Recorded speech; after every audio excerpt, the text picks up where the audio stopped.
Hello there, welcome to the Saroy channel and welcome to my Omnibus series. I've got so many of these omnibuses that are going to come out so that you'll be able to listen to an hour's worth of stories, which I know you're going to love. You know, the thing is that telling stories is such a fine art, and it's something that was practiced hundreds of years ago when people didn't have the technology that we have today.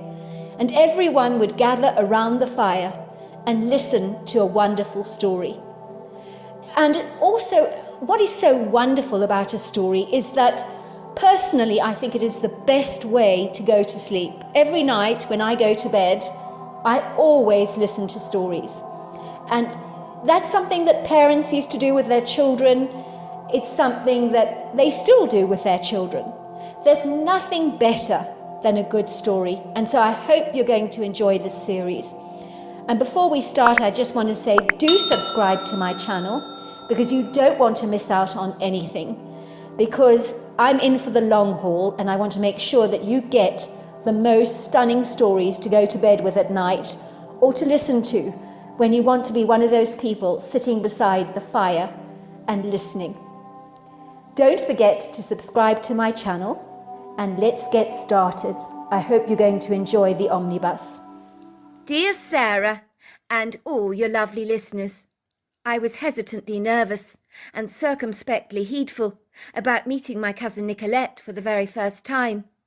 We'd informally communicated with each other together over cell phones for the last couple of years. Then out of the blue, she promptly announced she was coming over to America and was audaciously ambitious not only to meet my family, but to stay with us here in the Bluegrass State. I can't wait to meet you, Hank. You and I are both only children, so you're like the brother I never had. I feel as if I know you so well after all our communication together. It's going to be so exciting to finally meet. In truth, we had never video chatted together before, even though my cousin had suggested it might be a good idea. I had made a plethora of excuses as to why that wasn't a viable option. It was one thing for me chatting on the phone or sending written SMSs to my cousin Nicolette, but quite another to talk to her face to face. Talking on a video chat was way too much insouciant intimacy for me that would make me feel profoundly self-conscious. It had been on a cold, wet day in the Bluegrass State, when the rain had been coming down in buckets, and in a second or moment of idle boredom, I had WhatsApped Nicolette. She was the daughter of my father's sister. The family had emigrated to England when her husband, who was transferred there before I was born, was working for Dyson Hoovers. Ostensibly her parents were two American expats, now living in the UK. So my cousin was born in England, and despite her American roots, currently resided in Finsbury Park, which is situated in North London in the borough of Haringey, which my cousin informed me has a strong sense of community spirit, a calm social scene, and a cafe culture with some very pleasant pubs in the area that are regularly frequented by many of the locals, some highly esteemed for serving fabulous Sunday lunches with items on the menu like roast beef and Yorkshire pudding, ploughman's lunch, and bangers and mash. It would seem from everything Nicolette had told me, her family life revolved around the pub, where they would have quiz nights, magic shows, darts, pool, and karaoke very often. I was naturally a shy, reticent, reserved person, not quick to make friends, although I did have two close friends I'd grown up with. Socially, I was exceedingly awkward, restrained, elusive, self-contained. My cousin Nicolette seemed gregarious and fun by contrast, uninhibited or unrestrained by the awkward silences my conversations often entertained. She came across over the telephone as one of those unambiguous, open-hearted, eloquent people that grabbed all those cringe-worthy, awkward gaps with such unabridged fluidity, talking ebulliently about almost everything, so that things flowed seamlessly, rather like a river flowing through a perfectly aligned tributary, without any blockage obstructing its smooth course. I remember WhatsApping Nicolette in a moment of brazen boldness and audacity, which was so unlike me, and saying, "Hi, I'm your cousin Hank." Before I could change my mind, I had sent the SMS. I could see my phone lighting up as I got an immediate response. I must have felt like a woman who had peed on a pregnancy test and is dreading seeing the results, as for a couple of minutes my heart began pounding in my chest violently. I was almost too afraid to read the reply. Perhaps I was about to face rejection. I wasn't sure. I couldn't help myself, but I just had to have a little peek. I fleetingly glanced at the message. It read, "I thought you'd never get in touch with me, Hank. It's good to hear from you finally. What's going on with you?" Excitedly, with my heart thundering in my chest, I had quickly responded, "It's raining here in Kentucky. I'm stuck in the house, bored out of my skull. There's nothing to do." I thought I'd say hi. The reply came back in a tease. "So you decided to finally contact me out of boredom, did you? I'm not sure quite how to feel about that, but it's good to hear from you at long last. I thought I never would." "Don't take offence," I had responded. "I haven't had the guts to contact you before, until I just did. I'm a wimp like that." She had responded, "It's never too late to get to know each other, Hank. Thank God it's raining in Kentucky. I finally get to hear from you. Hallelujah." And so began our online friendship. Even my mother was amazed and astounded that I'd finally contacted Nicolette. She had urged me to get in touch with my cousin a long time ago, but I'd simply refused to. She had told me that it would be great for me to be acquainted with my father's sister's daughter. "You're both only children," she explained, "exactly the same age. It would be great if you got to know each other well. And with social media so efficient these days, even if you're in America and she's in England, it's like you're speaking to each other in different bedrooms in the house." "Leave me alone," I had said to my mother. "I don't want to call her, all right?" "Darling, I don't know why you're so reluctant," my mother had said. "You're a funny one, you are." She picked up my cell phone and transferred my cousin Nicolette's details into the phone. "I told your cousin's mother that you'd be in touch with Nicolette shortly," she told me. "Nicolette is looking forward to hearing from you." "You did what?" I say aghast. "How could you do that?" My mother shrugged her shoulders. "Well, if you don't want to contact Nicolette, it's your call. But you're the same age. It seems a dreadful pity for you not to stay in touch." "We can't all be like you, Mother," I said, "hanging our knickers on the line for all to see." "I'll pretend I didn't hear that," said my mother. I have no idea why I was so socially incompetent and uncomfortable, or why talking to strangers was exceedingly unsettling for me. I would be that guy at a party, hovering over the snacks, piling my plate high with sausage rolls and vol au vents, as a useful distraction, as I was too afraid to ask a girl to dance. Or the young boy at school, tucked away in the back furthest corner of the classroom, hoping that being out of sight would be lightly being out of mind. Regretfully, back in my former school days, some of those savvy teachers would jump down my throat, asking me a question in front of the class, which I usually got right, but that was never a consolation. Every eye in that classroom would be glued upon me. I would invariably shake in my boots with terror as I answered the question. I was bright at school, always acquiring straight A's, but over and over again my report card would say things like, "Hank is an excellent bright pupil, but he appears to remain aloof during lessons. He doesn't get involved in classroom debates." Or, "Hank is very self-effacing during lessons, reluctant to connect with his fellow pupils, but his school results are excellent." I have no idea why I was socially introverted.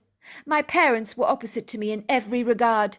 But then maybe that was the reason I would shrink back in the shadows in the first place. Maybe it was their brazen audaciousness, their supreme confidence in social situations that had brought the timorous side out in my character. My outgoing parents were always providentially, serendipitously drawing attention to themselves wherever we went, invariably impelling me to squirm with unsullied embarrassment and retreat hastily back into my shell, like a vulnerable, unassuming little ocean crab, desperate to hide from potential predators. As far as I was concerned, anyone in Walmart could potentially bite like a loitering sea anemone hiding in the dark, murky shadows of a rock pool. I would be at Walmart, for example, in the food section, shopping with my mother, and at the top of my mother's lungs, in the delicatessen section, she would blurt out loudly, Excuse me, is anybody going to serve me or not? I've been standing here for 2 whole minutes. Are we living in a third world country or something?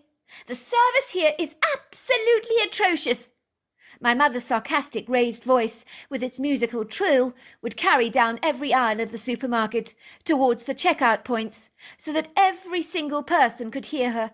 Heads would turn.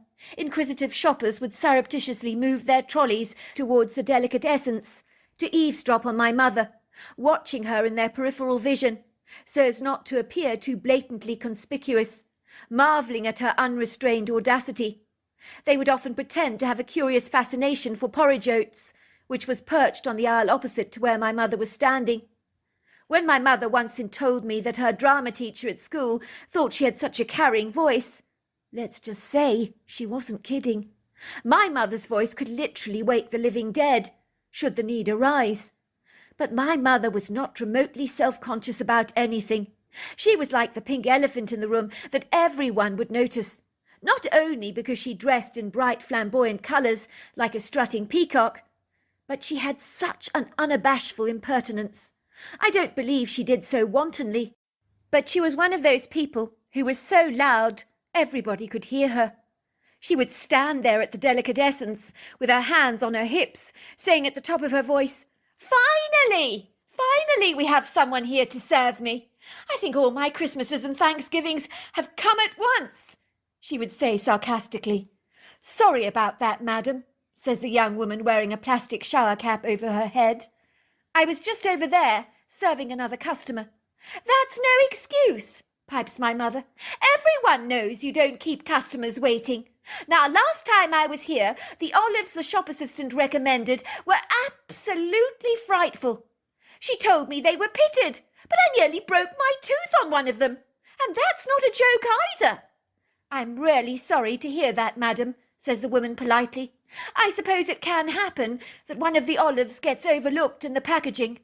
At this point, strangers in the supermarket that are pretending to shop are watching my mother's dramatic, effusive outcries and gestures as she oscillates her arms above her head in exasperation.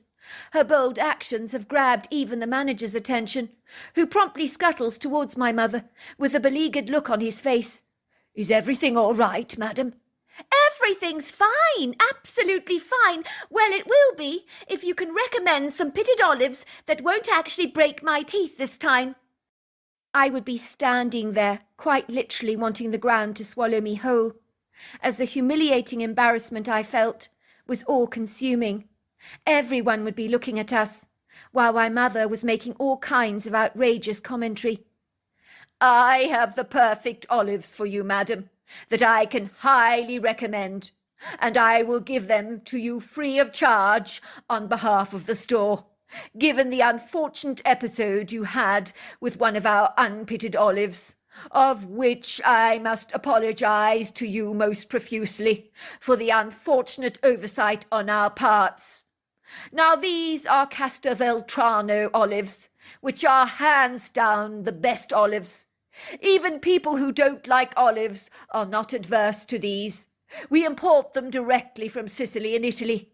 They are sweet green olives with a meaty, buttery flavour, which I think you will fully appreciate." "I'll take them," my mother says. It was always a drama going to the shops with her. Suffice to say, my father was equally as bad. It was terrible when he took me out shopping, equally as appalling. "Can anyone serve me here?" he would pipe at the top of his voice, as if he was speaking through a loudspeaker. "My son here needs some good quality underpants that won't let him down. What do you recommend? The ones we bought here last time were exceedingly small, the elastic far too tight. They broke off in his trousers. We can't have that happening again." Every shopper, every shop assistant would turn around in our direction to look directly at me, knowing that I was buying underpants. The self-conscious ignominy I felt was immense. Maybe my parents' shameless, impudent audaciousness in social situations had turned me into a shrinking violet. It would seem that this was more than a little lightly, when you have parents as brass-faced as mine are. "I honestly don't know why my son is so shy, my mother would say to her friends. I mean, he doesn't inherit it from us. I can assure you of that. Both me and Roger, well, we wear our hearts on our sleeves. What you see with us is what you get. I mean, we've got nothing to hide. And when you've got nothing to hide, you hide nothing. But Hank over here, he's like a little church mouse. I always wonder what's going on in his head. By all accounts, after Nicolette, my cousin, had informed me that she wanted to come to America to stay with our family in the Bluegrass State, I was as nervous as hell. What was I going to say to her? What on earth were we going to do together? I'd have to entertain her, find things to do, show her a good time. But I was desperately shy, timid, nervous, anxious. It was one thing to be more assertive when writing SMSs or speaking on the telephone, but being with her face to face was going to be overwhelming for me. Let's just say I was more than a little apprehensive. Darling, you must pick your cousin up from the Louisville International Airport, my mother had insisted, which was a 17-minute drive away from our home. I think it would be so thoughtful and generous if you bought her a huge bouquet of flowers to welcome her to America. This is her first visit here.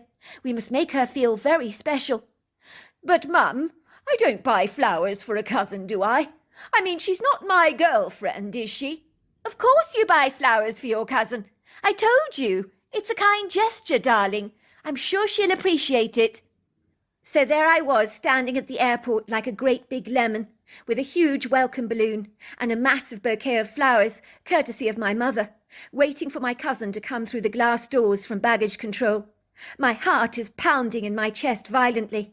I feel butterflies flouncing around my stomach. And then there she is.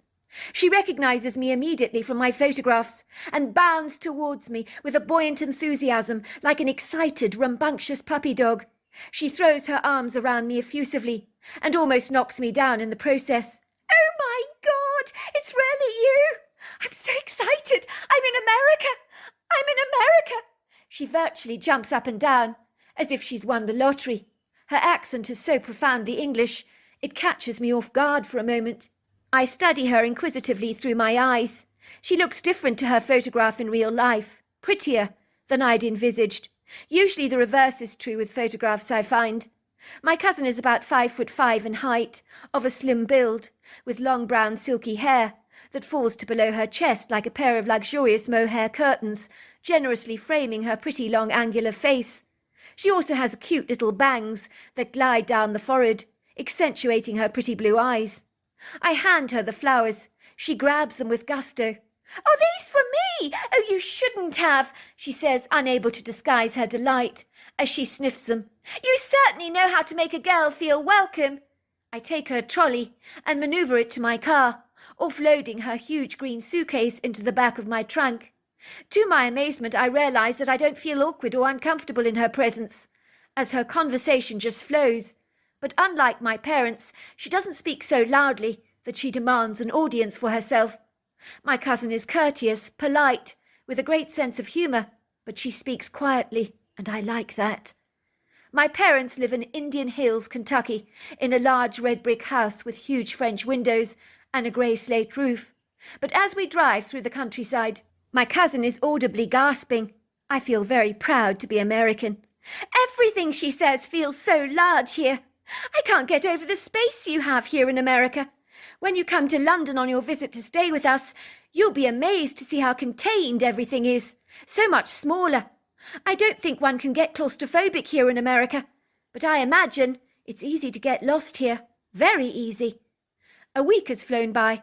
My cousin is loving America, and for the first time in my life I feel as if I have a sister. Of course, my mother and father have welcomed her into our home, and are astonished by how alike we are. It's true, wherever we go people think we're brother and sister.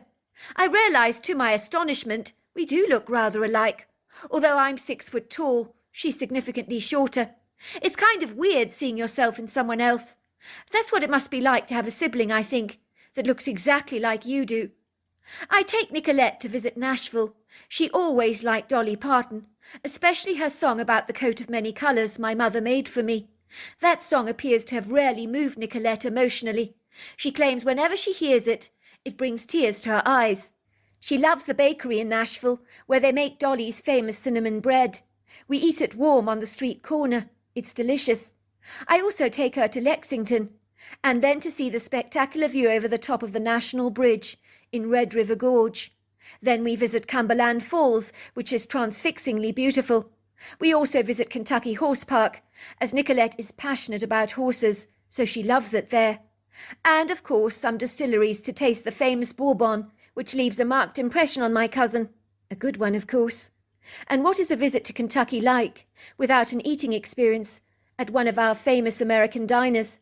So I eagerly escort Nicolette to the Goose Creek Diner to introduce her to some southern food. She's amazed by the taste of fried green tomatoes, the chicken pot pie, and the hot brown pork chops. So one day I decide to take her on a woodland trail. I'd learnt about this place more recently from a friend of mine, whom declared it as his family's best-kept secret, but he wanted me to take Nicolette there. I think he's taken a clandestine shine to her, with her sparkling, effervescent, bubbly personality. He's desirous for her to see the best that Kentucky has to offer. He's proud about our home state, so ardently earnest for Nicolette to see the very best of it. I park my SUV in a clearing outside the rarely frequented woodland trail. There's not a solitary soul in sight, but only one other car in the parking bay. I've brought a picnic along with us, a book on American birds, as Nicolette is completely fascinated by birds of any kind. She wants to learn about our feathery friends here in America, so we're both wisely equipped with binoculars. We enthusiastically amble over a slightly precipitous embankment, through a wood grove with long open trails of towering coffee trees, red oaks, bald cypress and dogwood trees. It's a glorious morning.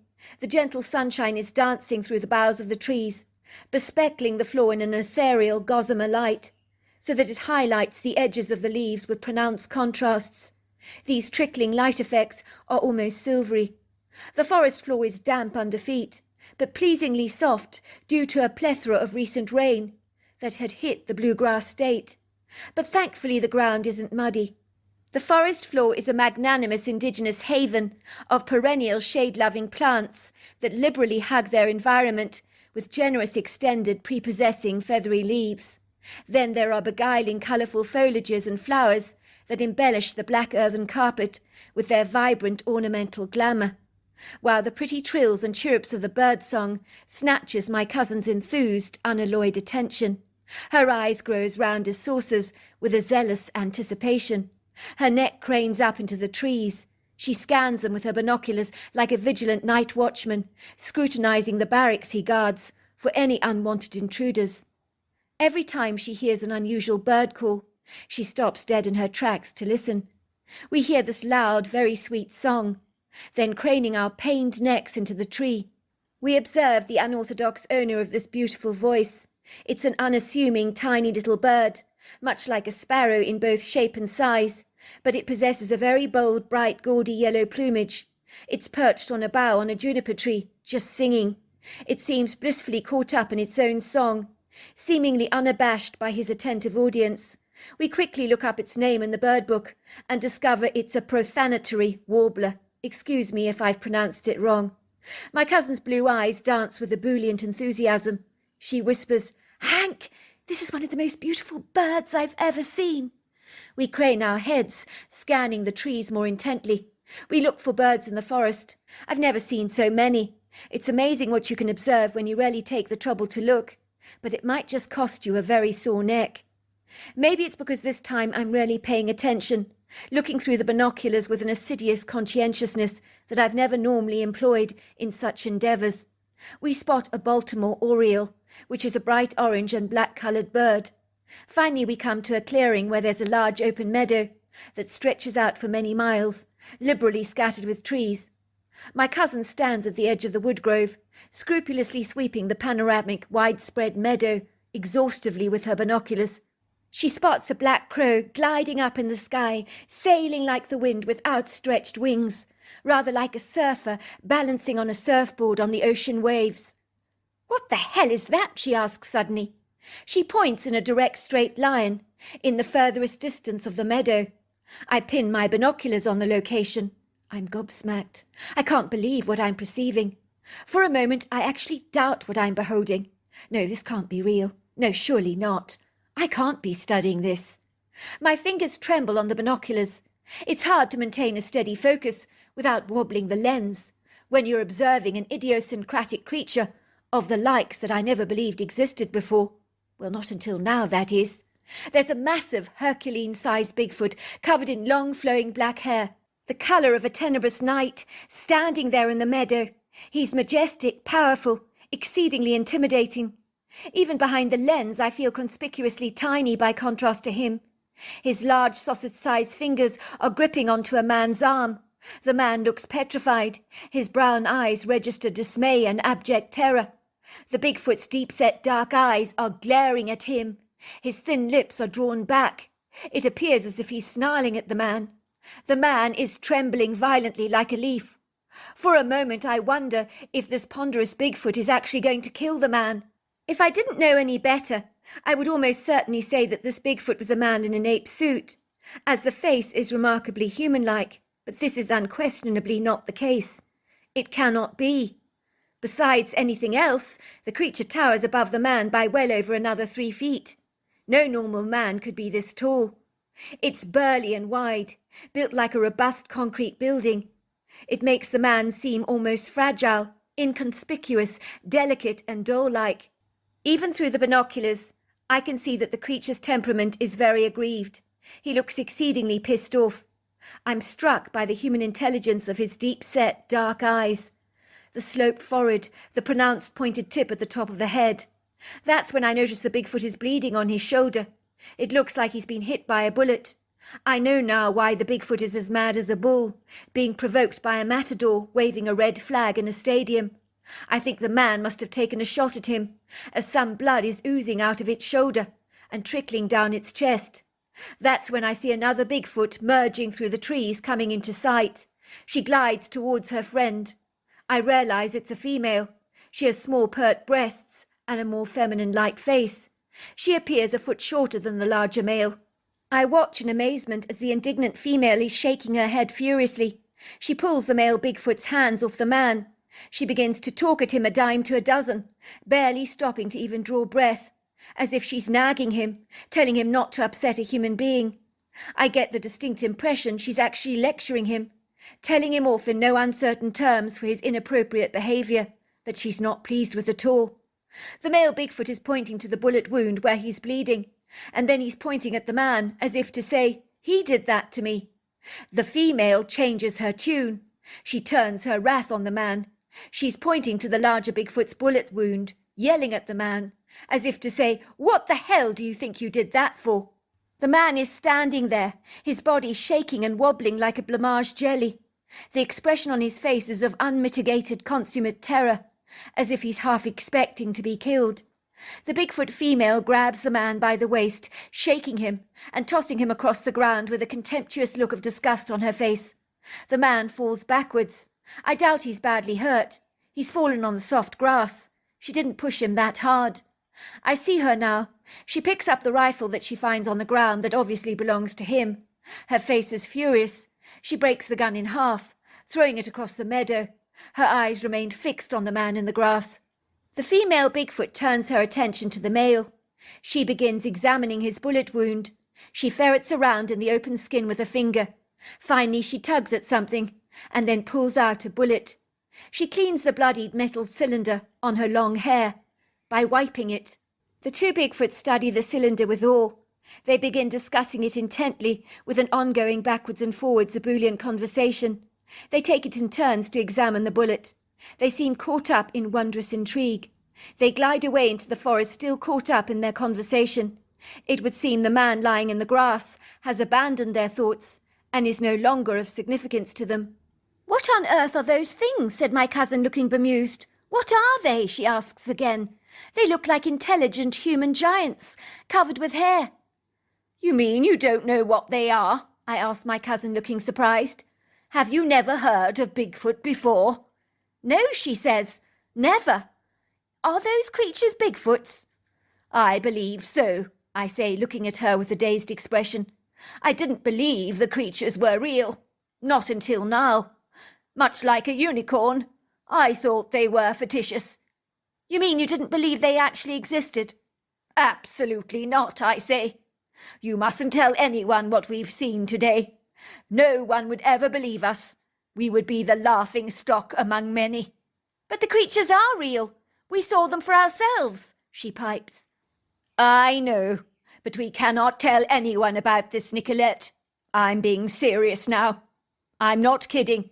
Before today, if someone had claimed to me that they'd seen a Bigfoot, I would have joined the scoffers.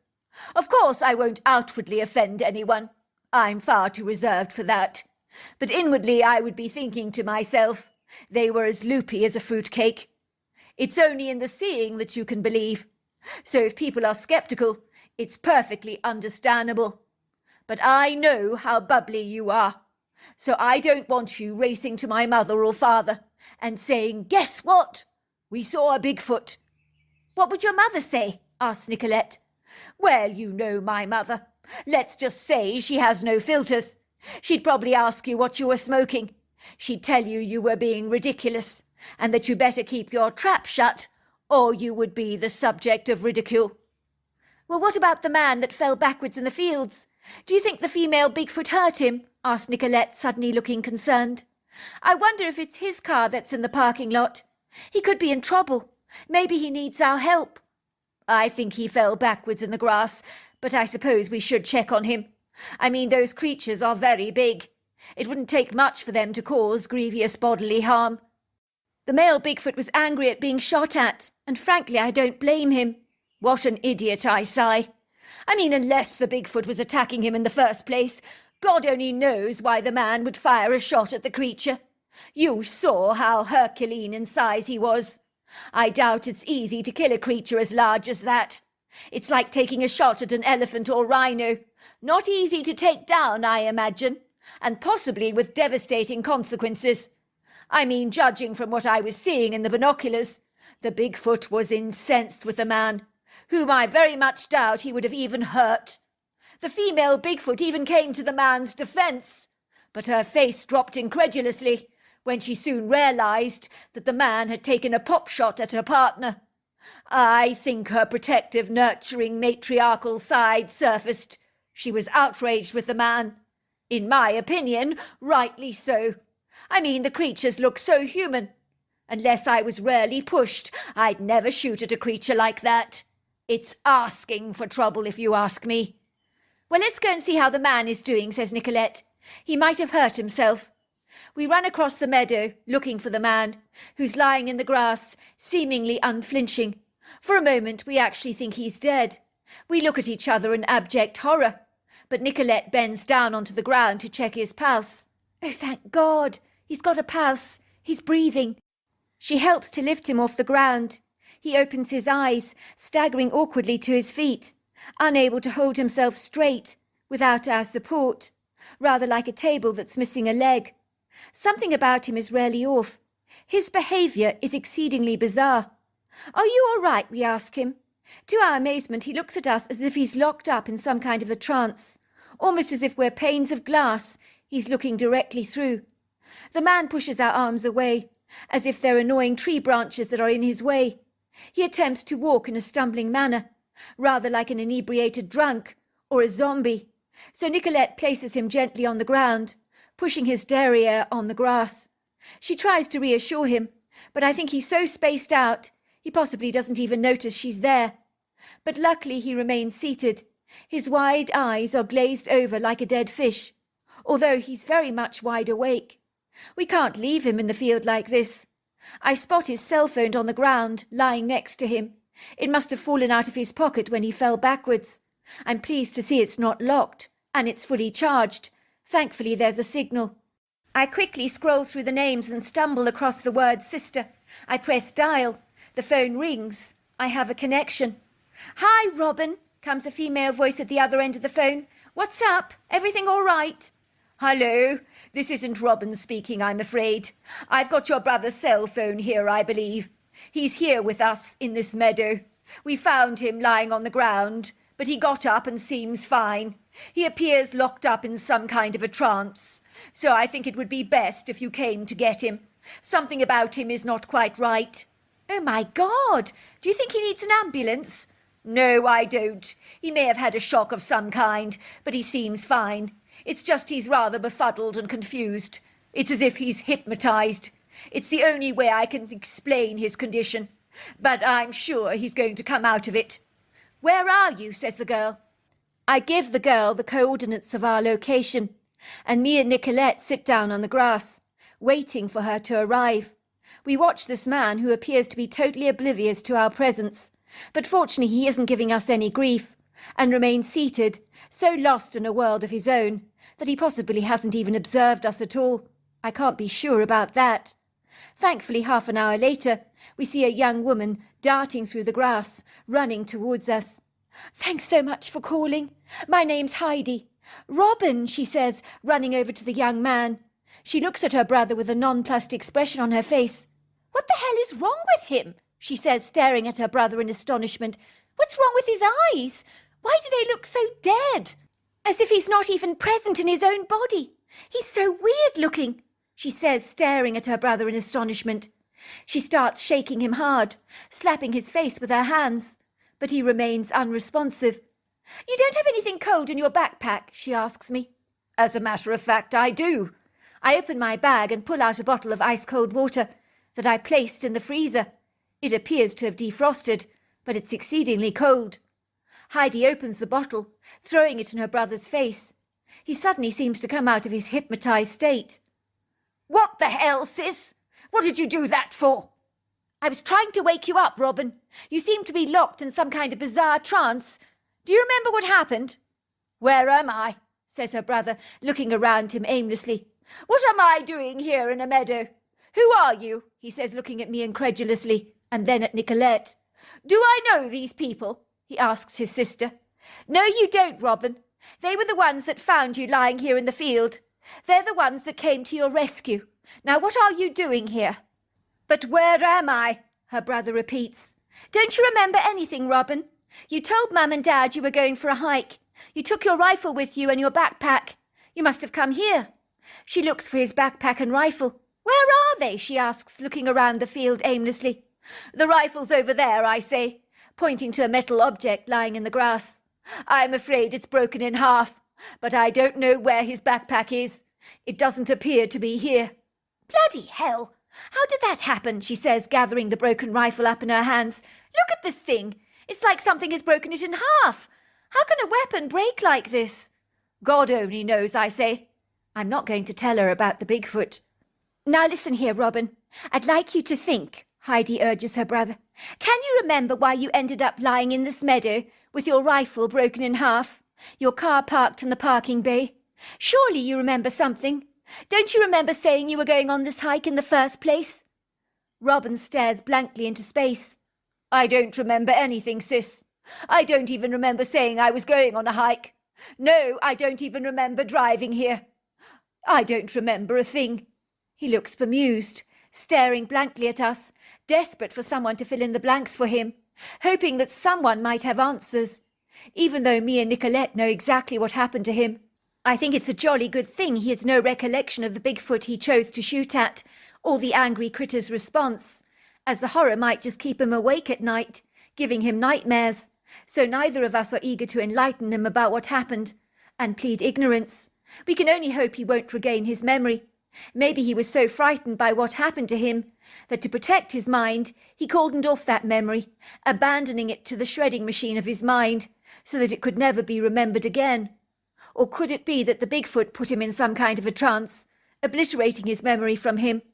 To cut a long story short, I kept in touch with Robin's sister after this event, to find out if her brother ever recovered his memory. To this day, he has no comprehension of what transpired. We're not about to disclose to him about what happened during his missing time. To this day, my cousin Nicolette and I remain the very best of friends. We're more like brother and sister, really. We've never shared our Bigfoot encounter with anyone. We're not keen on being judged or ridiculed. We know what we saw that day. So my sceptical doubts were abandoned on the wind like a dandelion seed. I now know that Bigfoot does exist. My impression from observing these Bigfoots is they had outer-worldly abilities. Interestingly enough, I met a man recently. He's an archaeologist. He studies rare artifacts. He told me that the Neanderthal race of humans lived on this earth for thousands of years, alongside hairless human beings. They sometimes interbred together. He describes the Neanderthals as exceedingly large, benevolent humanoid creatures covered in hair, with telepathic abilities that lived in peace with other creatures and were non-violent. He was telling me that a lot of this evidence is buried by mainstream media. They do not want him to discuss these findings. I wonder if Bigfoot has any connection with these Neanderthals. Nicolette and I often discuss the Bigfoots we encountered. The ones we saw seemed so benevolent. They rarely did. If they had wanted to kill Robin, they could have done so in a heartbeat, but they didn't. I did go to England to stay with my cousin. I had a wonderful time there. But when I returned to America, I realized 3 things. America is great, boy, it's large, and yes, you can so easily get lost here. So there you are. That's my story. Dear Sarah, and all your lovely listeners, me and my brother Buddy ponderously stumble back into the farmhouse with weary, fatigued legs, our boots covered in thick mud, our soiled clothes completely filthy, our hearts thundering violently in our chests.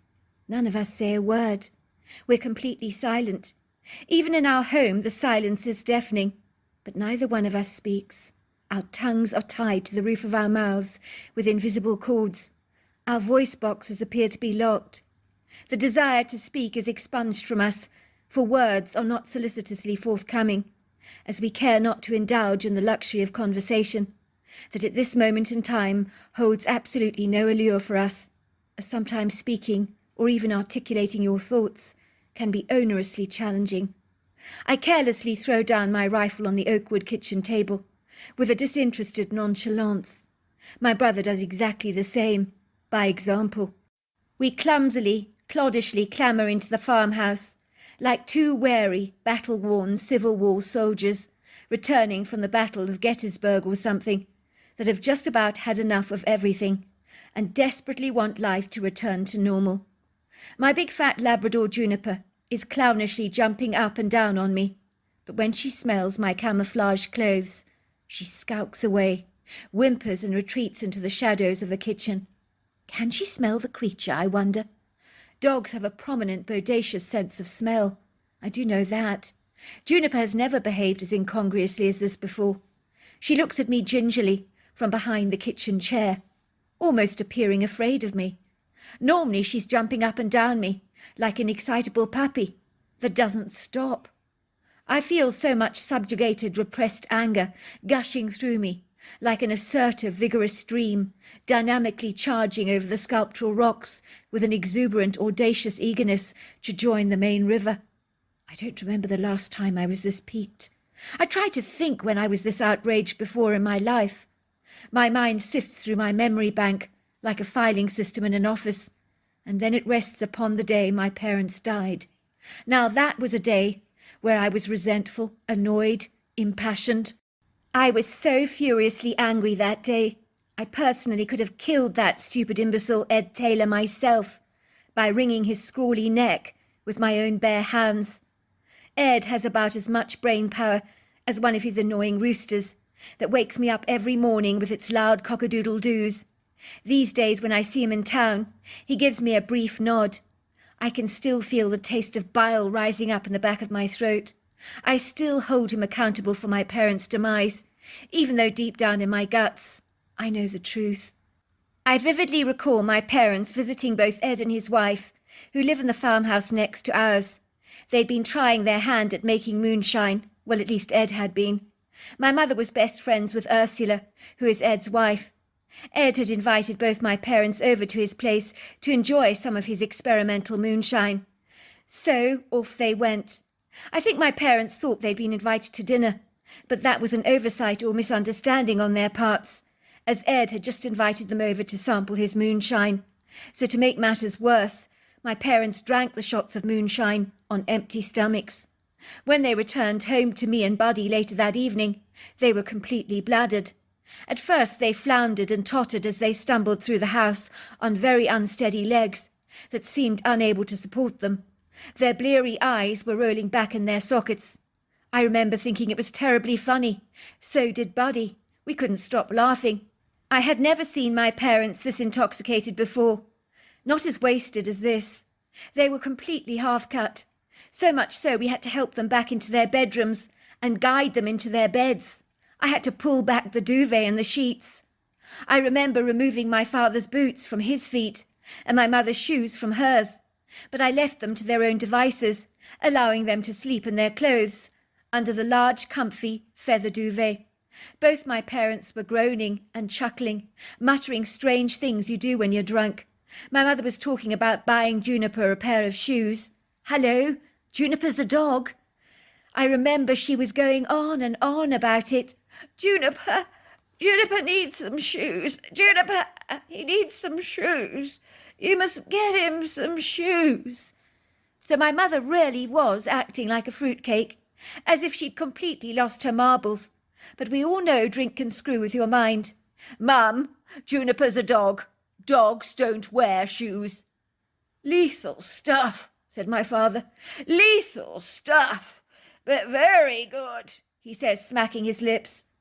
That is what they say it is. My mother chuckles. Best moonshine in the world. Best moonshine. She flops down on the bed, sinking back into the soft duvet cover with an audible sigh. This is so nice, she says. So nice. Little did I know how lethal that pungent cocktail of moonshine actually was. It was far stronger, more alcoholically potent than it should have been. The trouble was my parents had drunk way too much, were heedlessly unaware of just how much they'd put away. I was to learn later that good old Ed had witlessly allowed them to engage in a ridiculous bird-brained competition. Well, not to put too fine a point on it, he hadn't actively discouraged them from abandoning this drinking competition, like he should have done, as any responsible adult would have. He sat there smoking his pipe, blindly impervious of the perilous dangers he had exposed both my parents to, by allowing them to down several shots of moonshine, which is very strong stuff. It only takes a tiny amount of the stuff to get drunk. On reflection and regretful hindsight, I do recall my parents' shallow breathing that night. Their skin was slightly tinged with blue. Their bodies were very cold, so I had covered them up with extra blankets. Are Mum and Dad going to be all right? Buddy had asked me, looking rather bewildered. They're behaving very strangely. Shouldn't we call out a doctor? Of course not, I said ignorantly. But the next day when we tried to wake our parents up, we couldn't. They were dead. I remember shaking their bodies and screaming, Wake the hell up, Mum! Wake up, Mum! Wake up! But she lay there like a dead fish, with her eyes glazed over. I was livid. I knew that old Ed and his goddamn moonshine was responsible for their fortuitous demise. The coroner informed us that both my parents had died of alcoholic poisoning, which they told us kills 6 people per day around the world, possibly much more, as they don't know the exact numbers. She asked me if my parents had experienced any seizures or vomiting that night. I told her they had not, but it seemed that they had experienced all the other symptoms, so typical of alcohol poisoning, that I regret to say were unbeknown to me, like low body temperature, blue skin, confusion, shallow breathing. But how was I to know that they'd been poisoned? If I had known, I would have called an ambulance forthwith. I thought they were nursing a grievous hangover, that was all. I had absolutely no idea how much moonshine that bloody fool had allowed them to drink. Ed Taylor is not the sharpest brick in the block, by any manner of means. I will admit that I never knew anyone could be this cretinously stupid. Of course old Ed never got into trouble for my parents' demise. That wasn't bloody fair. I was pissed. The sheriff told me to calm down. Was he for real? My parents had just died, for goodness sake. He expected me to remain calm. I could feel the indignation rising up in my belly. The sheriff holds my shoulders down with one hand. He waggles a warning finger at me and looks at me sternly. I don't want you getting into bother with the law, Reuben. You know what you're like. You're impetuously impulsive. You're always landing yourself into a heap of trouble. What about when you and Buddy were caught poaching old MacDougall's turkeys for a silly dare, when you had plenty of turkeys on your own land to hunt? You were very lucky he dropped the charges. Your mother managed to persuade him to do so. I know you want to have it out with old Ed, but you can't take the law into your own hands. That is not acceptable. Ed never intentionally killed your parents. They simply drank too much moonshine. They got alcoholic poisoning and died. It happens, Reuben. He bloody killed my parents, Sheriff, with his lethal moonshine. You think I should do nothing?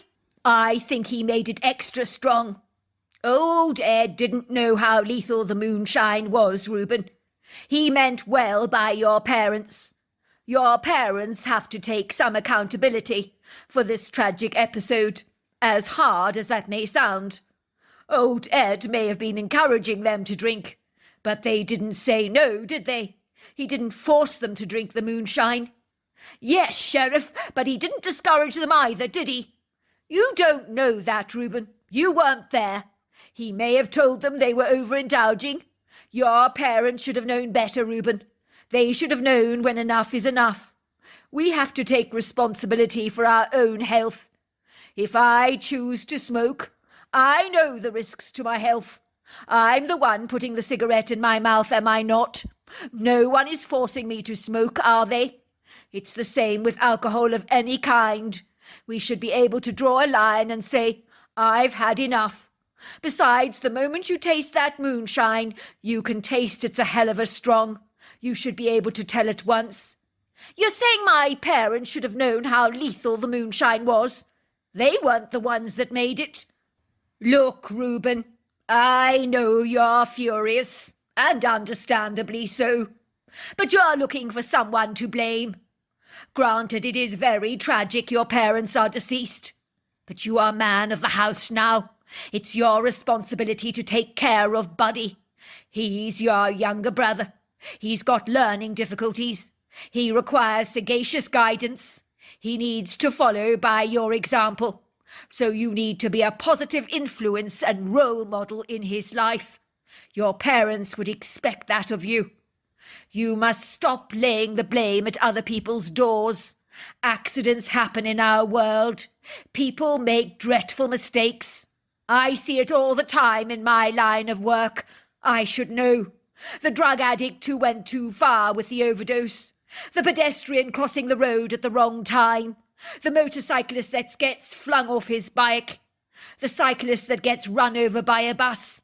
And now your parents overindulging on moonshine. It happens. We need to move on with our lives. Living with the what if this and what if that never helped anyone, did it? It's counterproductive, exceedingly irrational. Despite the sheriff's warning, I'd literally gone over to Ed's house, shouting the odds. Luckily for him, his wife Ursula was there.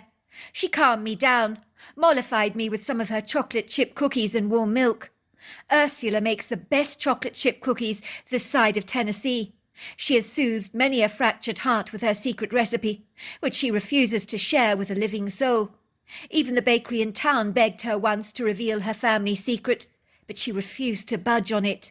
I believe when she goes down to the grave, the secret recipe will die with her. More the shame, that's all I can say. Now, Reuben, I can see you're angry with my husband, Ed, but none of this is his fault, she says, biting into a chocolate chip cookie and eyeing me studiously through her astute blue eyes. I perceive she's guessed rightly that I'm blaming her husband. Your parents were betting each other who could drink the most shots of moonshine. Your mother was saying she could hold her alcohol better than your dad, and he said, "You want a bet?" Your parents were so competitive in everything. They always were. You know that. They got carried away, taking it in turns to down shots of the moonshine. I was there.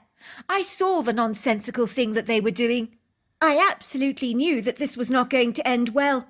I kept telling them to stop, but my words were like water off a duck's back. They simply refused to listen to me. The stubbornness they exhibited was admirable, if not just devastating. I mean, 2 shots of that moonshine, and you get seriously drunk. And God only knows how much your parents drank. The moonshine is strong stuff. I can only apologise that I never called an ambulance at once. But truly it never occurred to me that they were poisoned. I thought they'd have a slamming headache and a hell of a hangover the following morning, and be sleeping off their indulgences the next day. But dying? No, I never imagined that. Your mother, Reuben, she was my very best friend. I loved her to death. Sorry, that wasn't exactly the most appropriate thing to say, was it?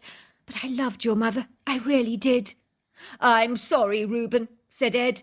I did tell your parents they'd had too much to drink. I warned them the moonshine could knock them out after 2 or 3 shots. But they weren't listening to me, nor were they listening to Ursula. They were determined to compete against each other in this preposterous endeavour. It was madness, complete madness. I can only apologise I never saw this coming. But please, please accept my apologies. I do feel responsible for their death. I should have put my foot down and said you've had enough. But they were squealing with laughter, having so much ebullient fun. I didn't want to be a party pooper. In hindsight, I see I was a bloody idiot. I take a bite of the delicious chocolate chip cookie and gulp the warm milk. My anger becomes suppressed. The sweet buttery taste of the cookie seems to subdue my rage. It fades like a dying flower in the meadow. Suddenly my tumultuous, stormy mood becomes tranquilized. I recognize that the sheriff was right. There isn't really anyone to blame for this fortuitous tragedy. If the truth be told, I should have comprehended something was wrong when I noticed how cold my parents were, how blue their faces appeared. But I just thought those were the side effects of a seriously strong hangover, and I thought if you really were that sick, you'd vomit up all that alcohol. But it seems I was wrong. I'm an easy-going, insouciant, mellow southerner. In truth, it takes a lot to get me going, or to even ruffle my feathers. But the same aggrieved annoyance I felt on the day of my parents' passing has returned today with a vengeance. I'm still undertaking to review what transpired back in the Woodgrove. My hands are physically shaking as I try to make sense of everything. I'm vexed. This is my land. It's been in our family for generations. How dare anyone try to claim ownership over this land? It's not going to happen over my dead body, as far as I'm concerned. I'll stop at nothing to defend and protect what rightfully belongs to me. I reflect over the morning's events, surreptitiously in my mind, meditating over everything quietly that transpired. Everything is deathly quiet in our home, so much so you could hear a pin drop if you wanted to, although I can hear the grandfather clock audibly chiming the hour, but it never depicts the correct time these days, even when you reset it. It happened after my parents died. I've never been able to fix it. Even Buddy is staring into space, as if locked under the influences of a trance. I guess that's what shock does to you. It kind of knocks the stuffing out of your sails. It takes a while for your mind to accommodate and adjust to what happened. I'm struggling with the sense that this was an illusory, eccentric, psychedelic dream. But Buddy and I have never indulged in magic mushrooms or stuff like that. It's so surreal to me. Buddy and I were going to hunt for wild turkey this morning. The sizable oak and hickory woods generously fringe the rear of our property, where we have spotted many wild turkey loitering around the woods. One that was so large that I've been trying to take it down over the last 3 years, but it always eludes me. The turkey is astute. One day I can promise you this, I will kill that turkey. We will eat it for Thanksgiving dinner, but there will be a ton of leftovers, of that I can assure you. I'm very fortunate that this land of ours has been in my family's possession for several generations. Ostensibly nowadays a family making a mediocre living such as the likes of me and Buddy could never afford to own such a sizable piece of land. But thanks to generations of our family, it has remained in our private possession. Suffice to say, like many proud private landowners in our part of the world, we're not selling, that's for sure. Not that we have been short of offers, of course. Buddy and I have a vegetable garden in our backyard, where we grow all our food very successfully, I might add. If you've ever tasted a homegrown tomato, it's a world apart from anything you can buy from a store. Me and Buddy regularly hunt and fish, so in many regards we are self-sufficient. I also raise honeybees and sell the bottled and labelled produce at the farmer's market. I find it an excellent way to procure an extra income. I also cut and sell firewood, and am a good handyman of sorts. Our old symmetrical farmhouse, with its white walls, grey slate roof, and large French windows, has stood here nestled on this land for a very long time, having been owned by generations of my family. I've kept up the general maintenance of the farmhouse. I'm good with my hands like that. I've attended to jobs like the leaking roof, the broken kitchen cupboards, light fittings that have gone awry, leaking taps, damaged shower heads, and the list goes on. The house is, let's just say, hankering for a woman's touch.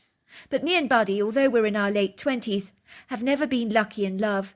Most of the girls we meet think we're the kind of bachelors far too set in our ways to ever change. We're often told by women that we're not the marrying kind. It's probably true. I can't actually see myself being henpecked by a woman telling me to put my clothes away. Most of the curtains in our home are threadbare. One day I'll get around to replacing them. In the good old days, my mother used to wash them regularly with an organic lavender washing powder, so the house smelt amazing of lavender soap, baked goodies as well, like cakes, muffins and homemade breads. My mother was a phenomenal baker. Not as brilliant as Ursula next door, of course, who is a legend in her own right. But regardless, she was an excellent cook.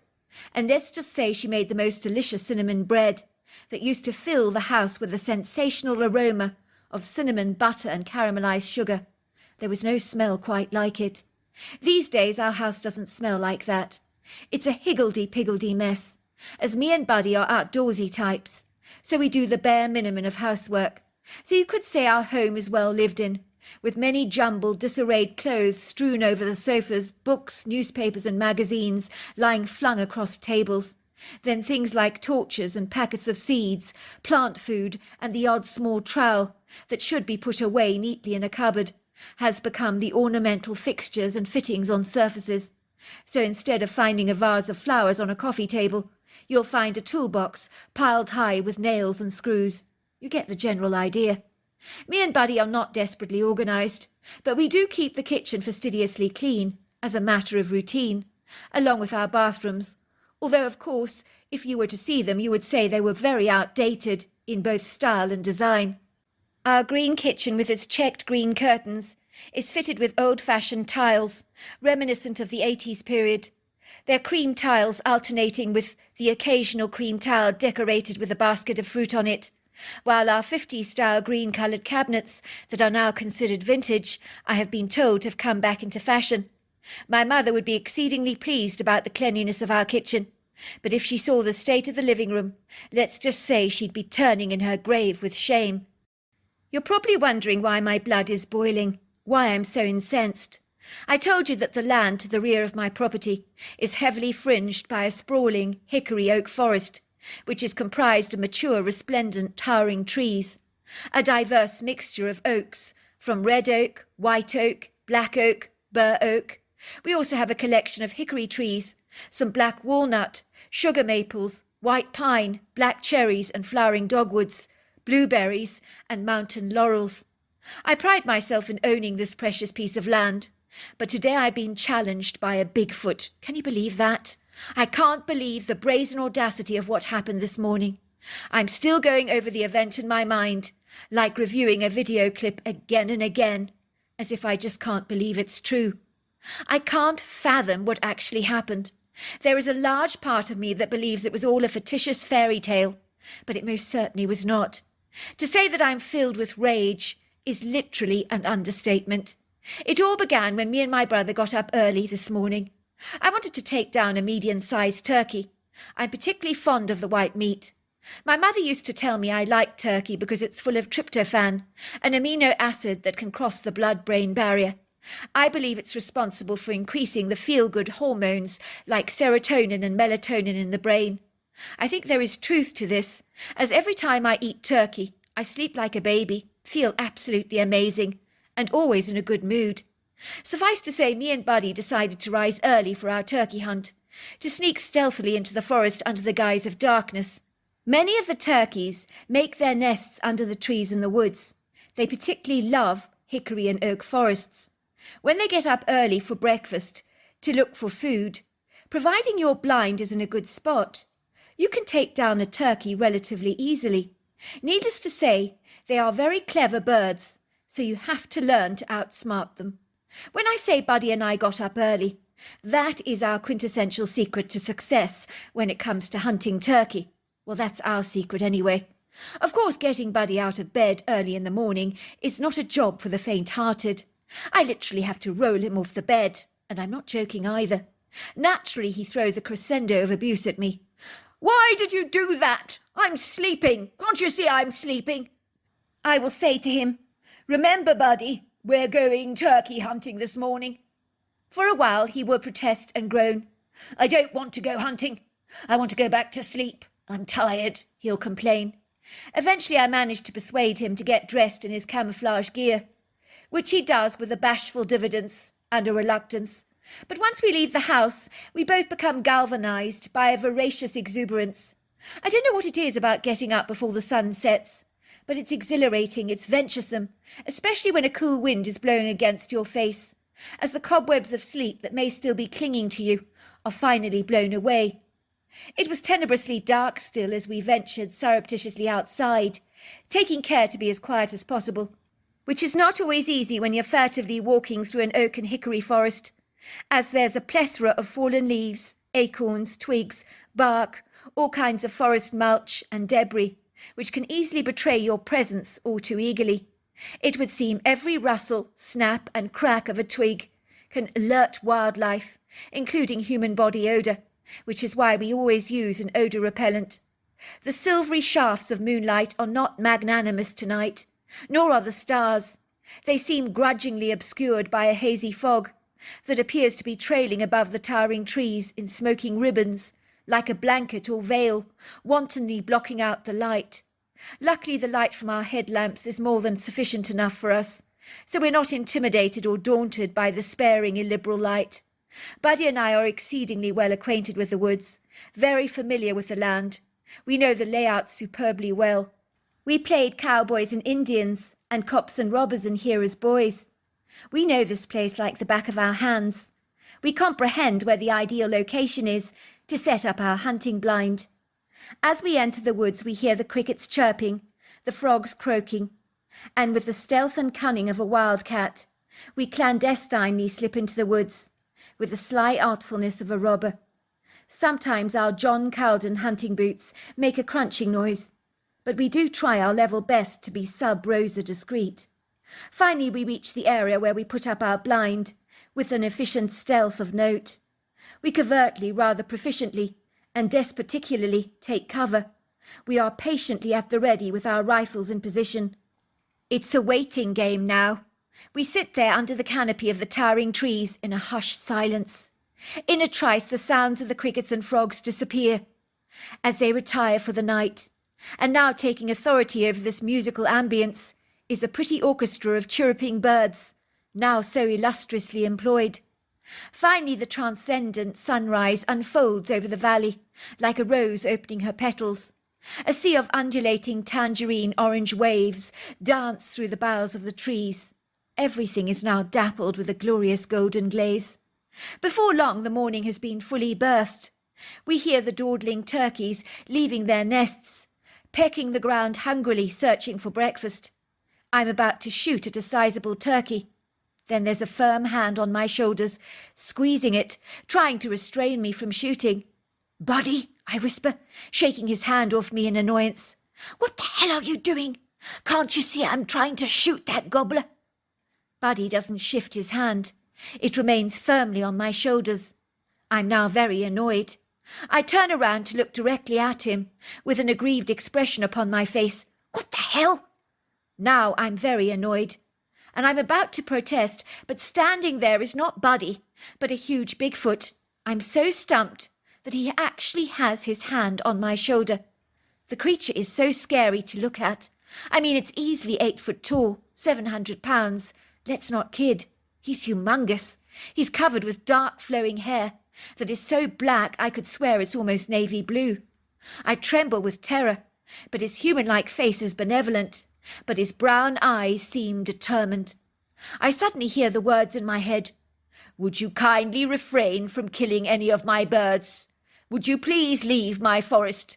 I freeze. I study the creature in astonishment. Did I really hear him say that? Was he speaking in my mind? Would you kindly refrain from killing my birds? Will you leave my forest? Is that what he said to me? And if he did, it was a bloody cheek.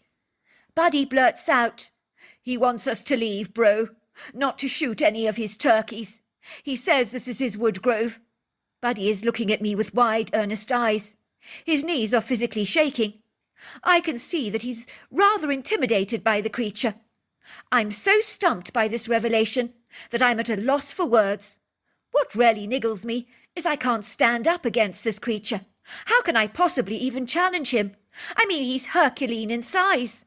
If I fight my corner and tell him that this forest has been in our family for generations, all he has to do is use a fist on me, and I'll be lifting up the daisies in the ground. This isn't even a fair battle by any manner of means. I'll escort you out of my forest, the Bigfoot says to me in my head. Would you kindly leave, he says again. The next thing I know is that me and Buddy gather our things together, the blind and our backpack. The Bigfoot even hands me my rifle back. Can you believe it? He bloody hands me my rifle back. I could potentially shoot him with this rifle, but he's not concerned about that possibility at all. I'll tell you what I feel like. I feel like a mischievous pupil at school being expelled and shamefully evicted from the premises. This is my land, for goodness sake. What a bloody cheek.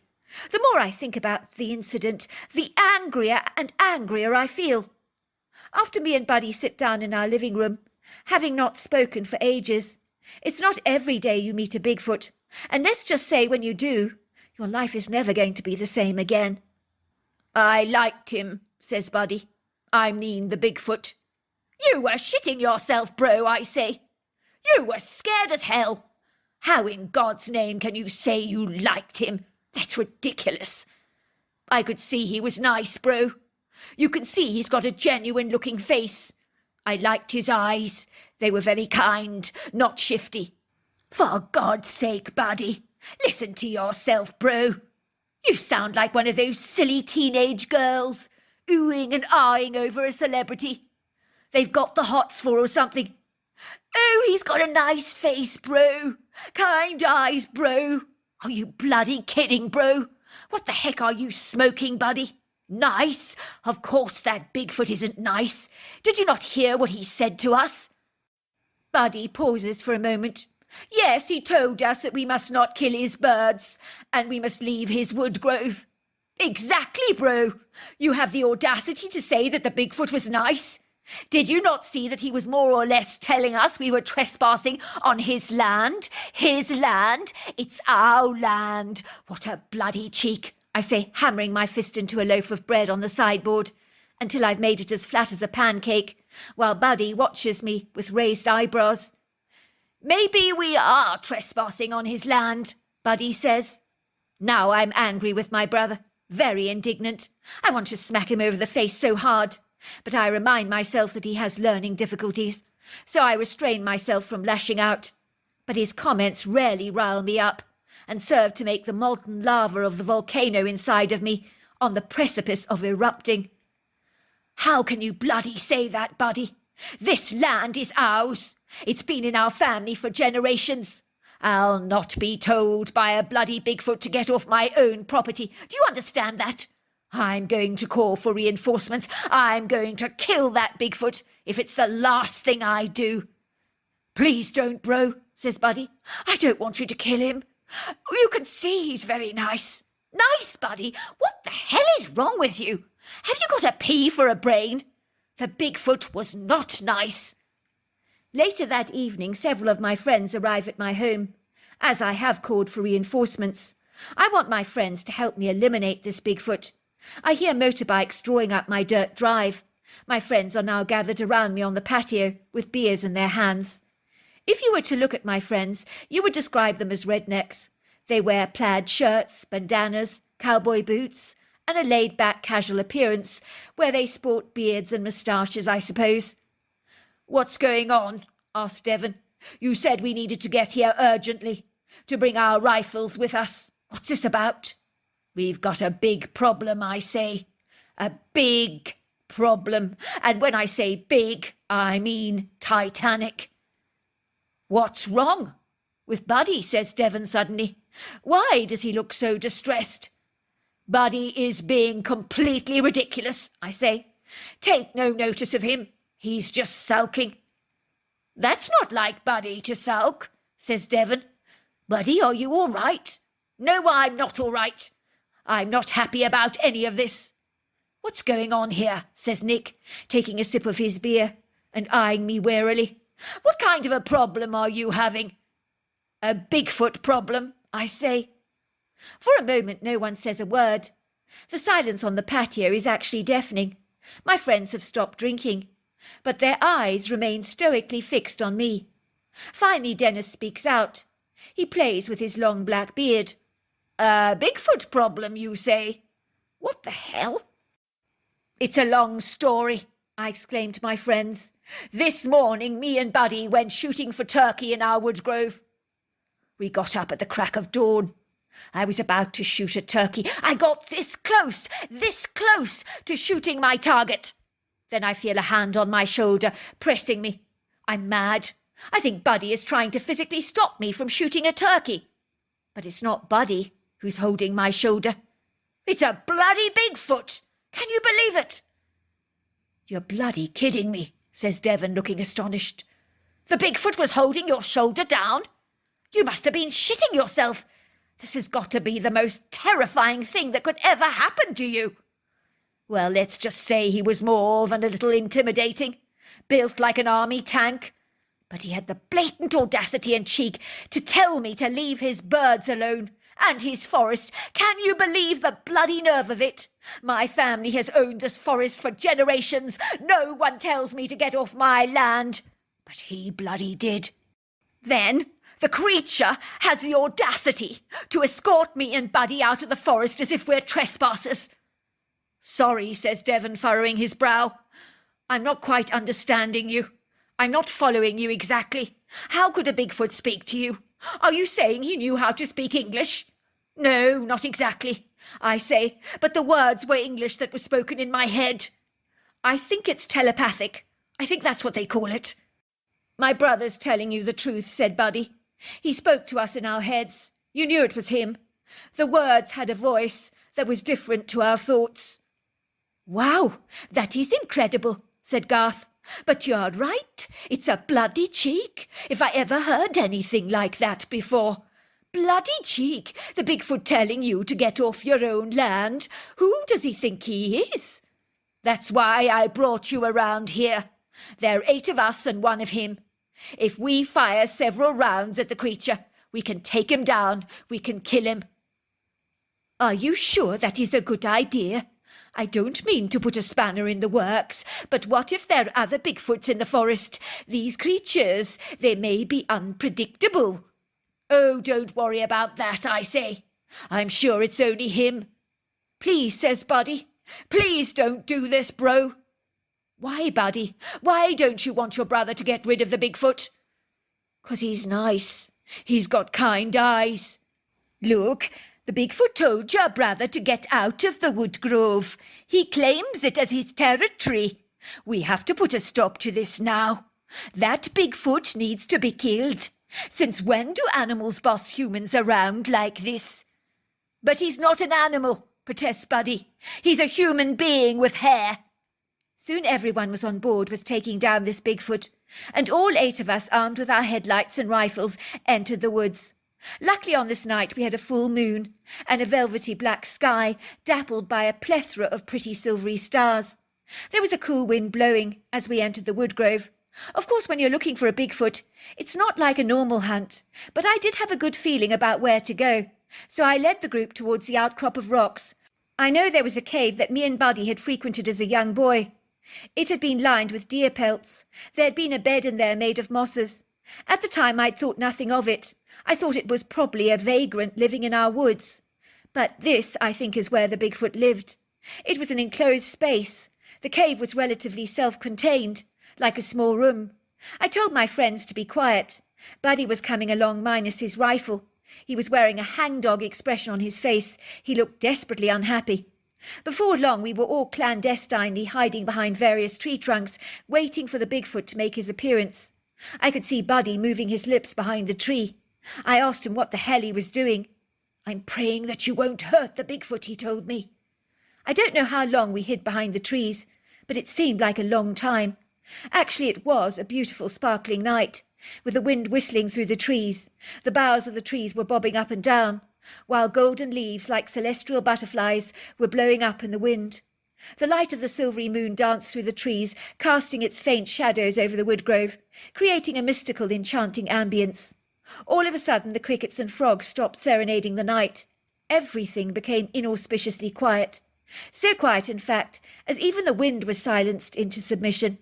It was then we could hear a whistle, heavy, ponderous feet thumping across the forest floor, with a booming sound, almost like a drum beating. I put my fingers on my lips, indicating my friends to get ready to shoot. I knew that the Bigfoot was on his way to that cave. Then we saw the Bigfoot, before our very eyes, as the moonlight that trickled through the trees lit up his whole shadowy silhouette. The Bigfoot is carrying a dead rabbit in his hands. He's walking in a vertical straight line to the cave. He looks almost as if he's gliding or floating on air. Buddy screams out to the Bigfoot, "Run! They're going to shoot you! Run!" But all 8 of us, with the exception of Buddy, quickly unload our bullets into the cave. But it didn't sound like we'd hit anything, and all our rifles had been pinned on the creature. I think he was now cornered in the cave, but now we would definitely get him. I was exceedingly annoyed with the betrayal of Buddy for shouting out a warning like that. Whose side was he on, for goodness sake? I was his brother. But I knew that no one could survive that many bullets. Surely 1 or 2 of them must have hit the creature. We cautiously approached the cave to finish the job off. But as we get to the cave, we see no sight or sound of the Bigfoot. When we enter the cave that is strewn with animal pelts, the Bigfoot is nowhere to be seen. We see a deer bolting out of the cave very suddenly, and discover the dead rabbit lying strewn over the floor. We all look around the cave for the signs of the Bigfoot, but he's nowhere to be found. When we fired our shots, the Bigfoot had dashed into the cave, but inside the cave, he was nowhere to be seen. We returned back to my farmhouse nonplussed, and after much deliberation, we come to the bizarre conclusion that the Bigfoot could have shape-shifted into the deer that had scurried away from the cave. I know that sounds incongruously bizarre, but we have no other explanation for how the creature that entered the cave vanished when there was no way outside that cave. Needless to say, Buddy was exceedingly thrilled that we hadn't succeeded in killing the Bigfoot. That night when I retired to bed, I had an extraordinary, very poignant dream. In my dream, the Bigfoot comes forward through the fog and says to me, "All right, I'll call a truce. You can use the woodgrove on the weekends only. The rest of the week, the woodgrove is mine." I never told anyone about that dream, but I believe it was a message from the Bigfoot, so I only ever go hunting in those woods over the weekends, and to date I've never had problems with the big guy. So there you are. That's my story. Dear Sarah, and all your lovely listeners, nothing says regret more than waking up in a mediocre rent-by-the-week motel room, with its stale air, shabby chipboard cupboards that are dangling precariously on their hinges, that hint of the atrocious smell of fish mothballs that is exceedingly pronounced when you open the door. If that isn't bad enough, there's the commonplace middle-of-the-road pedestrian furnishings, devoid of any wholesome homeliness, without even the slightest suggestion of style. Then there are the tacky, tasteless curtains that dangle across the window, like dingy beige rags that could well do with a wash, for the smell that they engender is like that of an ashtray. There's a badly framed picture on the wall of a bland, insipid, uninspiring landscape, a crappy television that's always going on the blink with static, a long, thin, poky bed with a mattress that's so hard and unyielding you feel like you're sleeping on concrete. Then there's the hostile grey carpet. Let's not talk about that carpet. It's impregnated with filth. It smells as if many of the previous occupants smoked a plethora of cigarettes here. So the cheap, spongy fabric has soaked up all that smoke with an unquenchable, ravenous thirst. I even hired a portable, do-it-yourself vacuum-type carpet cleaner to eliminate the smell. I figured it was worth the money. I've been burning scented candles non-stop. but the pervasive, unpleasant, smoky smell it harbours will simply not abate, reminding me incessantly that I am far from home, for there is nothing even remotely warm, inviting or hospitable about this cold, uncompanionable, disagreeable place that embodies the word nondescript to a T. I do absolutely anything to be able to return home, to sink cosily into our comfy, sumptuous sofas in the pleasing living room, with an ice-cold beer in my hands, watching the football on TV. But that's not going to happen in a hurry. When my wife Alison asked me to move out of the house, I thought it would be just for a few nights. She needed some time and space to cool down after our latest contentious fight. I mean, we'd been together for over 20 years, for goodness sake. Like any married couple, we've always had our ups and downs, but we pulled through the challenges that have arisen during the course of our marriage. I'd falsely assumed our relationship could regain its former buoyancy, like a deflated beach ball that had been pumped up again and is good to go. I thought we would bounce back, get through almost anything, rise above the tempestuous storms in life, conquer the earthquakes of anger, ride over the undulating, crashing waves of disenchantment. But not so. We were us, after all. I mean, we could get through anything, could we not? But I couldn't have been more wrong. As any fleeting hope that the dwindling flames of our love could be miraculously revived, repaired, rekindled, or regenerated was quite literally a non-starter. This time things were very different.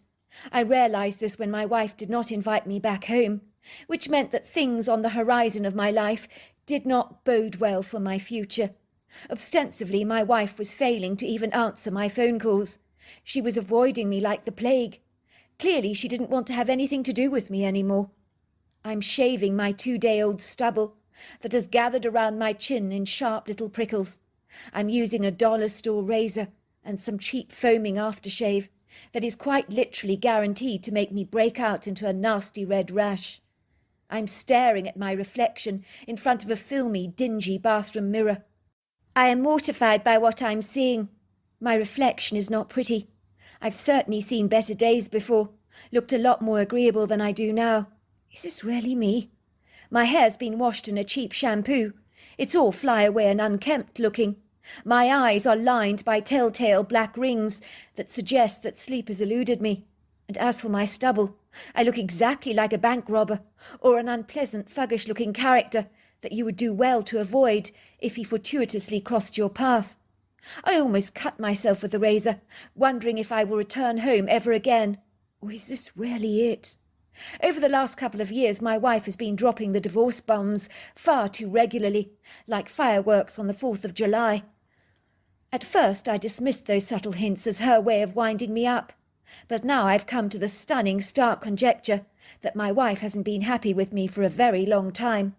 I should have seen the warning signs, sensed the rather tense, awkward atmosphere, picked up the negative vibes from her. But sometimes you don't want to see what's staring you blindly in the face like a red flag. It's a little like walking into a messy kitchen. You pretend you don't see the huge pile of washing up that needs doing. You don't want to be reminded of the ugly truth. Those dishes clearly need your attention, but it's best to ignore them. Pretend the mess isn't there, and maybe, just maybe, it'll go away. I think that's what I've been doing in my marriage for far too long. Ignoring the mess, pretending it doesn't exist, believing if I willfully ignore it for long enough, the problem will just go away. But much like the dirty dishes in the kitchen, it's got significantly worse over time. The dishes pile up so considerably. You cannot ignore the chaos anymore. It's reached the point of no return. It needs to be addressed, rather like the proverbial pink elephant in the room that's crying out for your immediate attention. You can't blindly ignore it. It's staring you in the face. I can't remember the last time my wife has smiled or laughed at one of my less than imaginative jokes, or even taken the time to pretend to find them funny. Of course, I know I'm entirely to blame. I can't pass this on my wife. I've always got to win every single argument, persuading my wife to my way of thinking. I know she only ever concedes to appease me, because she wants to prevent a blazing row from igniting. More recently, I've noticed Alison flinching when I've touched her, pulling away from me. These days she looks tired, fatigued. Every time I return to bed, she's fast asleep, avoids me at every given opportunity. Oh my God, what have I done? I can't blame her for any of this. I couldn't imagine anything worse than being married to me. I'm a miserable old sod at times, so quick to forget anniversaries and birthdays.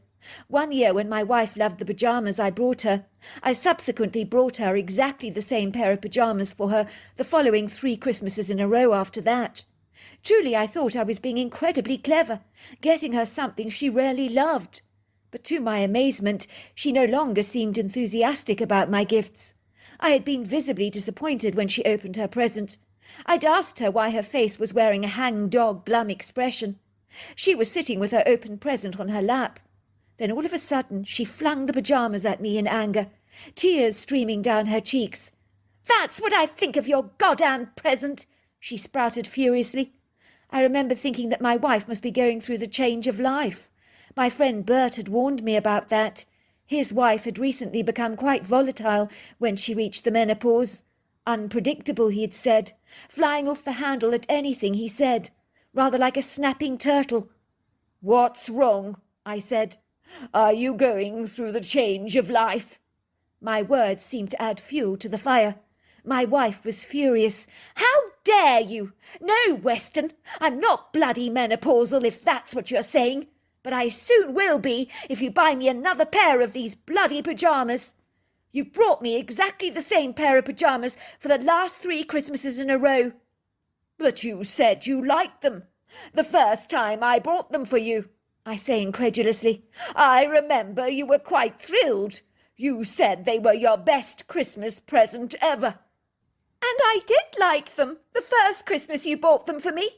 But I don't want the same present year after year. It makes me feel like you haven't thought about me at all.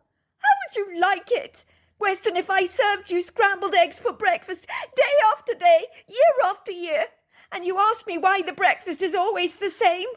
Why can't we have blueberry pancakes for a change, you ask me? What do I say to you? You told me that my scrambled eggs were the best ever.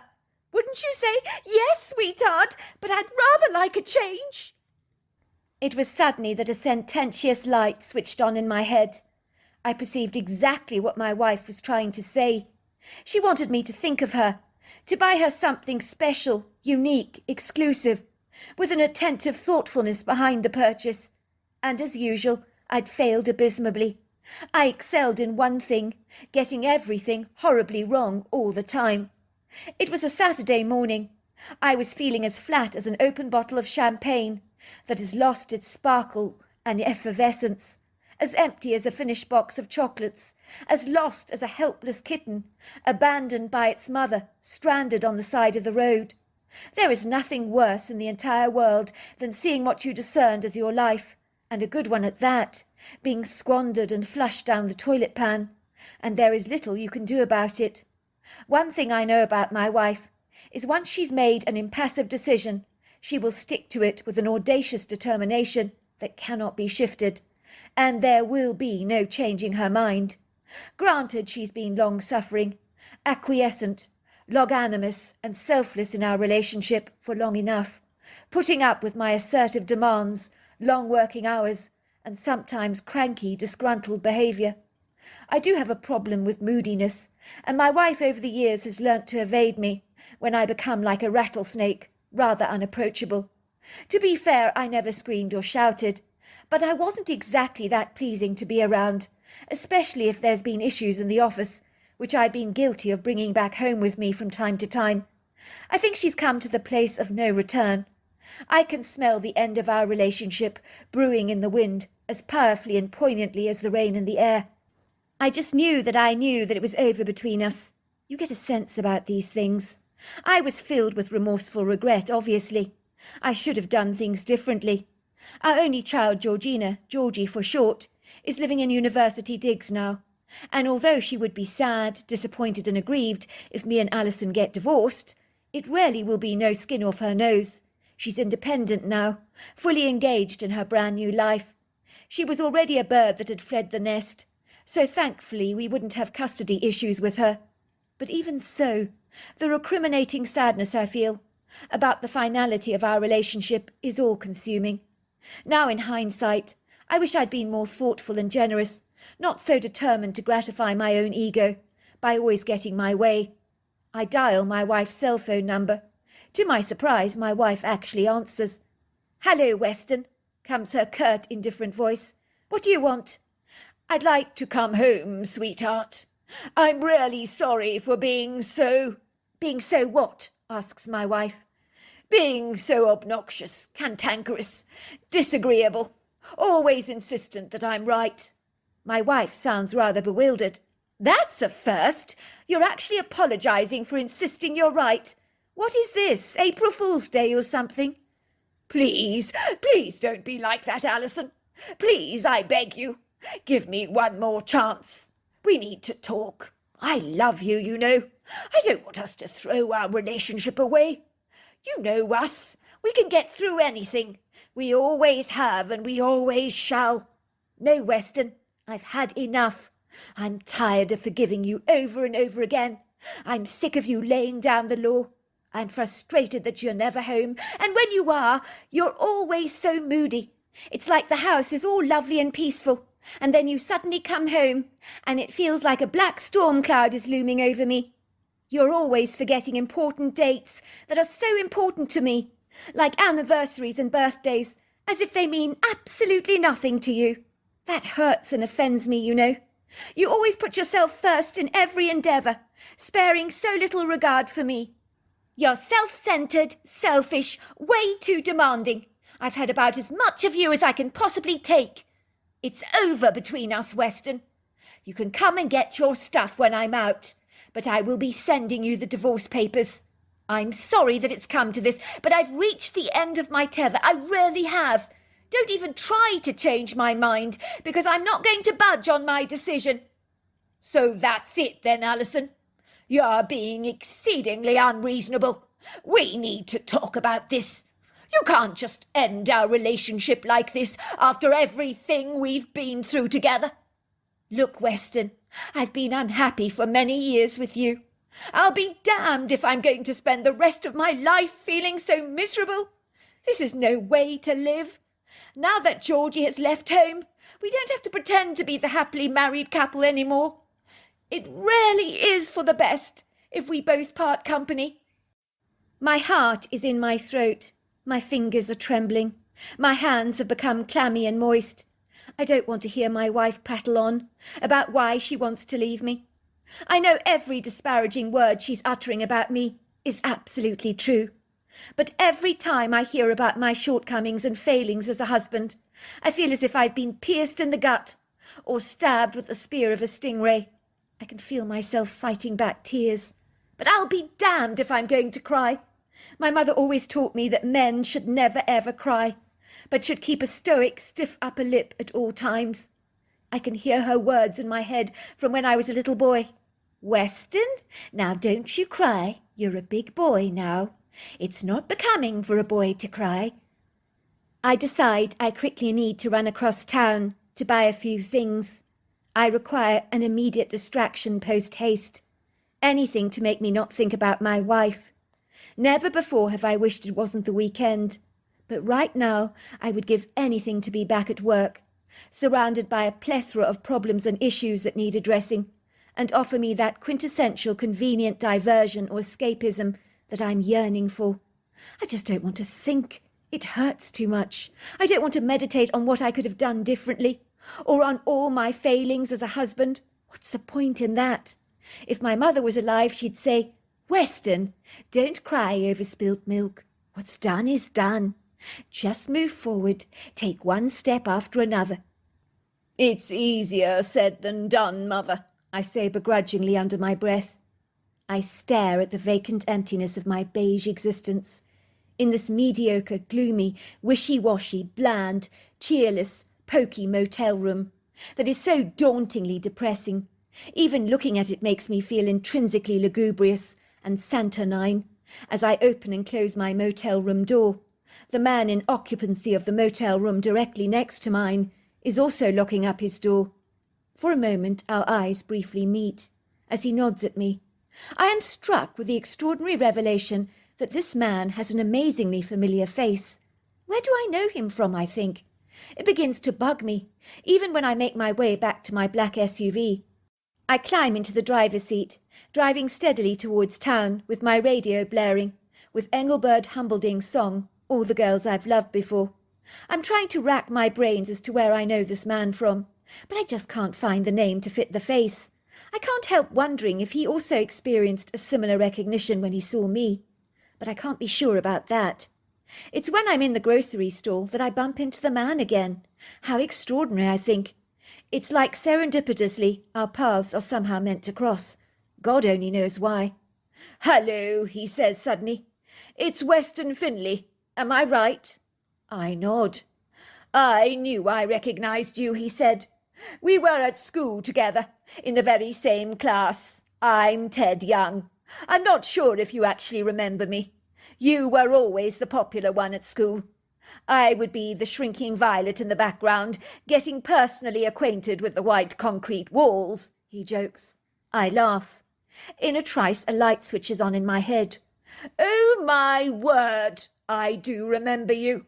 It's good to see you. How you doing?"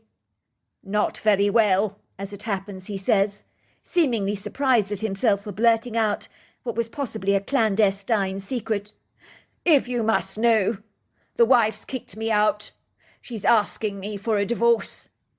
If Ted had not been so forthright with me, I would possibly have lied about why I was also staying in a motel in the first place.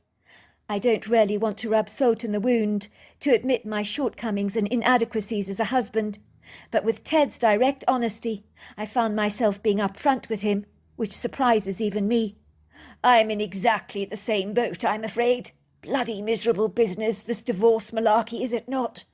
My wife asked me for a divorce, about 20 minutes ago, actually. But I knew it was coming. I could smell it on the wind. You get a sense about these things, you know. I came shopping to help myself harness my thoughts in another direction, over practical issues. I'd so much rather be thinking of shaving foam right now than my wife. Distraction is the best tool in the business, I find." Ted nods, as if he comprehends exactly what I'm saying, as if he too came out shopping to redirect the focus of his mind. "Do you fancy a coffee?" he asks. "I could almost certainly do with the company. In truth, I don't know how I'm going to get through a Saturday away from home. It's tough, you know. Those motel rooms, ghastly. Let's just say they're tenebrously sombre, so miserably funereal. I mean, those dingy, oppressive furnishings, and the bed, it's just so bloody morbid, is it not? I couldn't have put it better myself, I say. Certainly if I ran a motel business, I think I'd inject a lot more style and colour into the rooms, for God's sake. It can't be that hard, surely." It was so good having coffee with Ted. I felt relieved not to be the only man in the world having a screwed-up relationship. "Do you remember Hattie Gretchener?" he asks me. "She was in the year below us at school." "Yes, I remember her. You probably don't know this, but me and Hattie, we had a thing. We were an item for a while when we were in our teens, for 5 years or so. She was my first love, you know." "Oh, yes, it was you. I remember now," says Ted reflectively. "She used to talk about you an awful lot. Now I come to think about it, she had quite a thing for you. Believe it or not, I married her." "You married Hattie Gretchener?" I look at Ted with a bemused expression on my face. I remember Ted had been so quiet and unassuming at school, shrinking into the shadows. He didn't want to get noticed. He had married my first love, who was so sparkling, effervescent and flamboyant. It was hard for me to fathom Ted and Hattie getting together. It seemed like an incongruous match to me. Even after all these years, I'd thought about Hattie quite often, wondered what she'd done with her life. But marrying Ted, such an unlikely character, had come as a bolt out of the blue for me. He laughs, rubbing his chin gingerly. "More's the pity me," he says. "You know, the funny thing is, I never liked Hattie at school.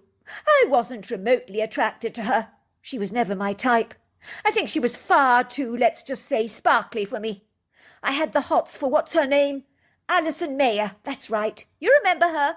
Well, I never had the guts to ask her out. I always regretted that, you know. We would eye each other across the classroom during lessons. I would smile at her. She'd smile shyly back at me. I know she liked me, but I didn't have the balls to ask her out. I've always been so damn shy and self-effacing. It's always been a huge hindrance in my life. But back then, I had no confidence or self-esteem. Well, you're not going to believe this. I married Alison, your crush. But not for much longer by the looks of things. This time it's Ted's turn to look incredulous. You married Alison Mayer? I can hardly believe it. That's almost impossible to comprehend. We both married each other's crushes. He looks bewildered. But I don't understand. If you don't mind my saying so, but you're so not her type. Isn't she far too gentle and delicate for you? It's rather like a confident cocky lion, if you forgive me for saying so, marrying a demure doe. I could say the same for you and Hattie. Hattie was so effusive, buoyant, bubbly, gregarious, socially inclined, very popular. What went wrong in your marriage? I ask, taking a sip of my cappuccino, wiping the white foam that has gathered above my lips. You mean what did not go wrong? Said Ted, looking sad and reflective. I just couldn't make Hattie happy. You know, she really was so extrovert and ebullient. I think she found my reticent reserve very annoying. She kept telling me to come out of my shell, to stop being so introverted, so self-contained. But that is who I am. I've never been gregarious like her, as you so quick to point out. He pauses for a moment. It's funny, he says, looking at me. You would have been a much better fit for Hattie. She would like the fact that you wear your heart on your sleeve, and are so comfortably extrovert and confident. Everything I'm not, and never have been. In truth, now you come to mention it, I think Alison would have been a better fit for you too, I admit. I do like your lion analogy. You're spot on about that. She would have liked it if I had been quieter, more sensitive, understanding, thoughtful. I think she found me a bit like a bull in a delicate china shop, breaking everything in sight, being tactless, insensitive, dominant, assertively aggressive. She complained tirelessly about my thoughtlessness over and over again. My inability to remember birthdays and special occasions would drive her potty. It really offended her, you know.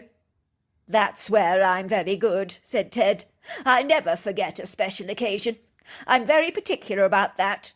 I buy my wife every kind of exclusive gift you can think of. Not that she notices, of course, but there you go. It sounds like we both married the wrong woman, I say. Alison would appreciate it if I was thoughtful about her gifts. I gave her the same present 3 years in a row. She was exceedingly upset about that. Ted looks appalled. You did what? That's terrible, bro. How could you? I mean, she must have thought you didn't give a toss about her. But that's where you're wrong, I say.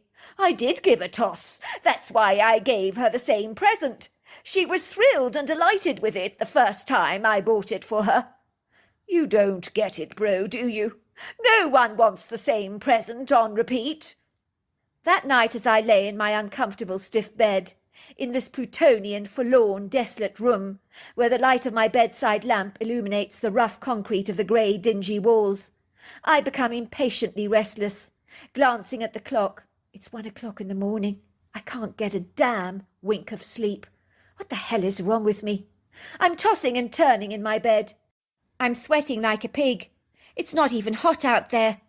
Anyone would think I was a woman in the change of life, with all these hot flushes that I'm experiencing. I'm tormented by the images of all the things I've done wrong. I want nothing more in the world than to return home to the peace and tranquility, to the illustrious tree-lined Seattle neighbourhood where I live, or should I say, more appropriately, lived. I don't think I can stand reviewing in my mind the things that went so horribly wrong in my marriage. It's like a bloody video recorder that won't shut the F up. Excuse the foul language I'm using, but sometimes it's those indignant foul words that can only appropriately express the true level of my gargantuan exasperation and despair that I'm feeling. In truth, I feel like a dog being dragged back to my vomit by its owner again and again, being constantly reminded of my shame. Why can I not let go of those nauseating thoughts?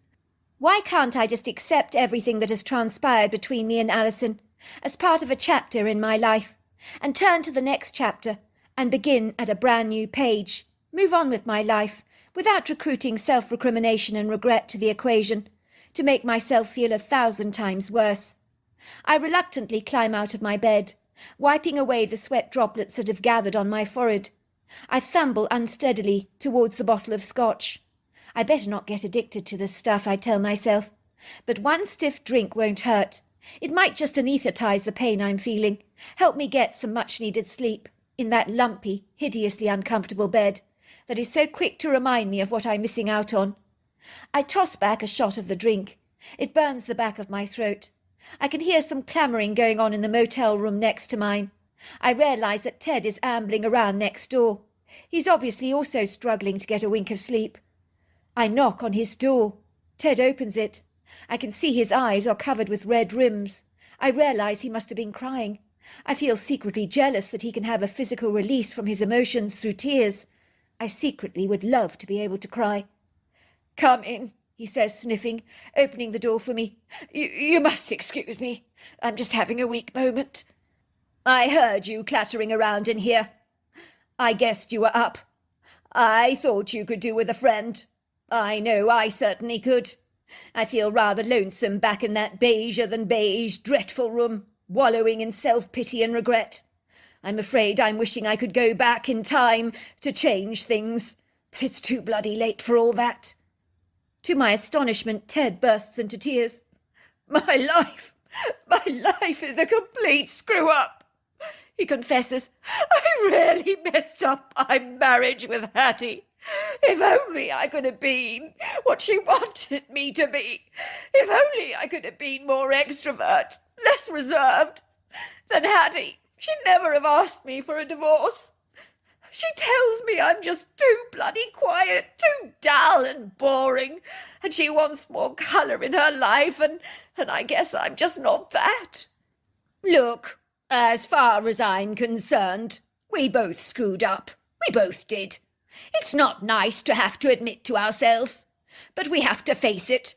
We have to live with our mistakes, move forward, get on with our lives. You cannot be something you're not, Ted. Don't apologise for who you are. You've always been reserved. Hattie knew that about you when she married you. She knew what she was getting into. So she's responsible for the breakdown of your marriage as well, if you don't mind my saying so. You make a good point there. I think she thought she could change me, bring me out of myself. But I've always been like a crab in my shell, somewhat reluctant to come out. Exactly. You can't be something you're not. Women can be like that, you know.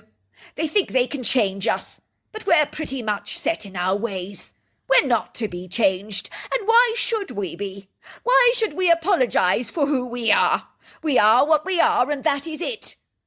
I'm glad you came around, says Ted. I thought I'd never get to sleep. I am grateful for the company. I'm already feeling better now you're here. I tell you what, I've got a crazy idea that might just work. I don't know about you, but I can't stand these motel rooms a moment longer. How about we go for a drive in the countryside? I've got a bottle of Sauvignon Blanc in my refrigerator. It's ice cold. I've got head torches and a fabulously cosy picnic blanket. I know this fabulous wood grove. It's about 45 minutes' drive away from here. I used to walk there a lot as a kid with my parents. It's really lovely in there. We could sit in the fresh air, drink wine under the night sky and talk. I can make a fire for us. We can roast marshmallows. I've got chocolate, graham crackers, marshmallows in my grocery bag. I always buy them when I'm out of sorts or feel very sorry for myself. Oh, my word, that sounds jolly good. Now you're talking, said Ted, looking enthusiastic. I'd love nothing better to get out of my crappy, comfortless incarceration. I simply hate this motel room. And the bed in this place feels so morbid. It's like we're lying on our own graves. You're right about that, I say. Shall we get going? Ted climbs into the truck, in the seat next to me, sinking back happily into the leather seats. I feel so happy to be in his company. It's good to be with another person who's going through exactly the same emotional turmoil as I am.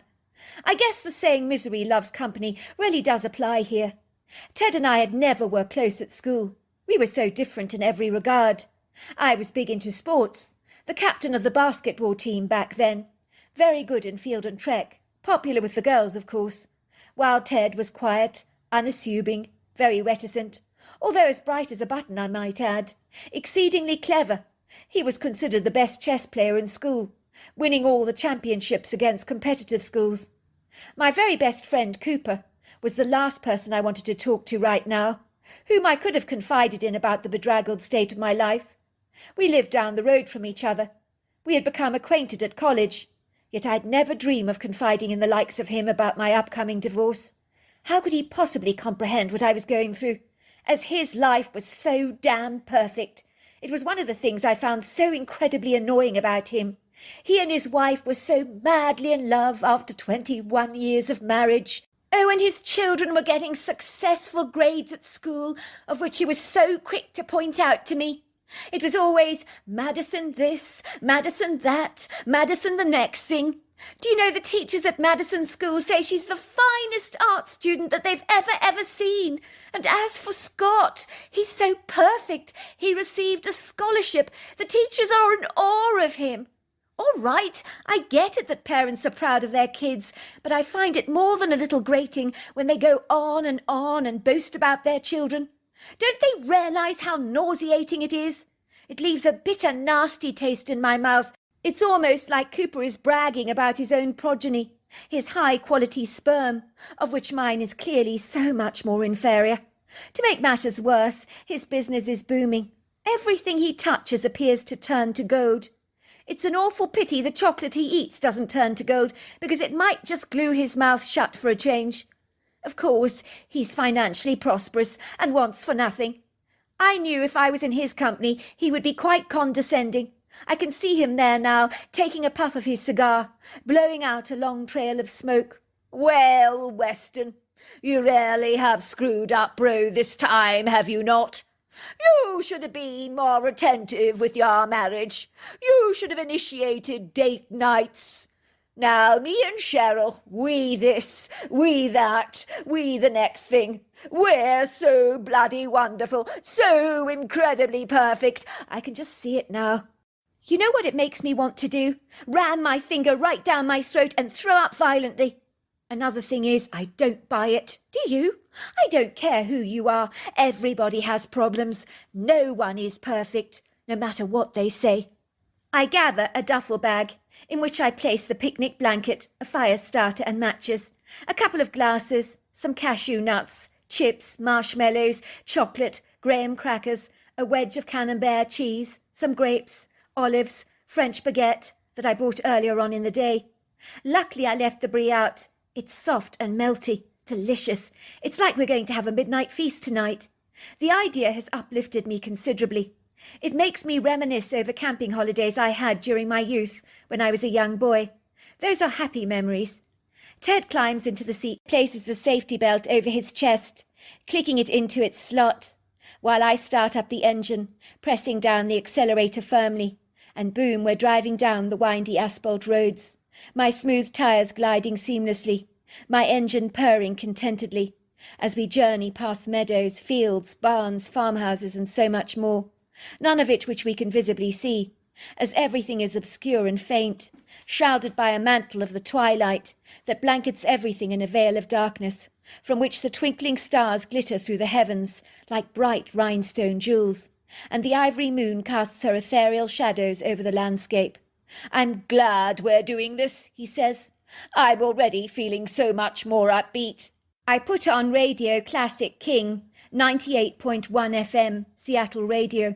We listen to the soft music as my car glides smoothly down the asphalt country roads, towards an area where streetlights have abandoned the countryside, and the only lights left on the roads are from my headlights, the moon and the stars. The night is blanketed in a velvety blackness, while the silhouettes of the towering ponderosa pines and Douglas fir trees seem like dark, dense outlines on the landscape. "Here we are," I say, driving to the side of the road, in a very narrow clearing where I park. "This is it," says Ted, looking at the tall trees. "It does look rather remote." I grin. "Isn't that the idea, bro? Escapism, I say. Isn't that what we're both searching for?" "Could there be any predators in there?" asks Ted nervously. "A mountain lion, perhaps? I mean, you do hear stories, don't you?" "I come prepared," I grin. "I have my rifle in the trunk, but our fire will ward off any predators. I assure you of that." "Of course," sighs Ted gratefully. "What was I thinking?"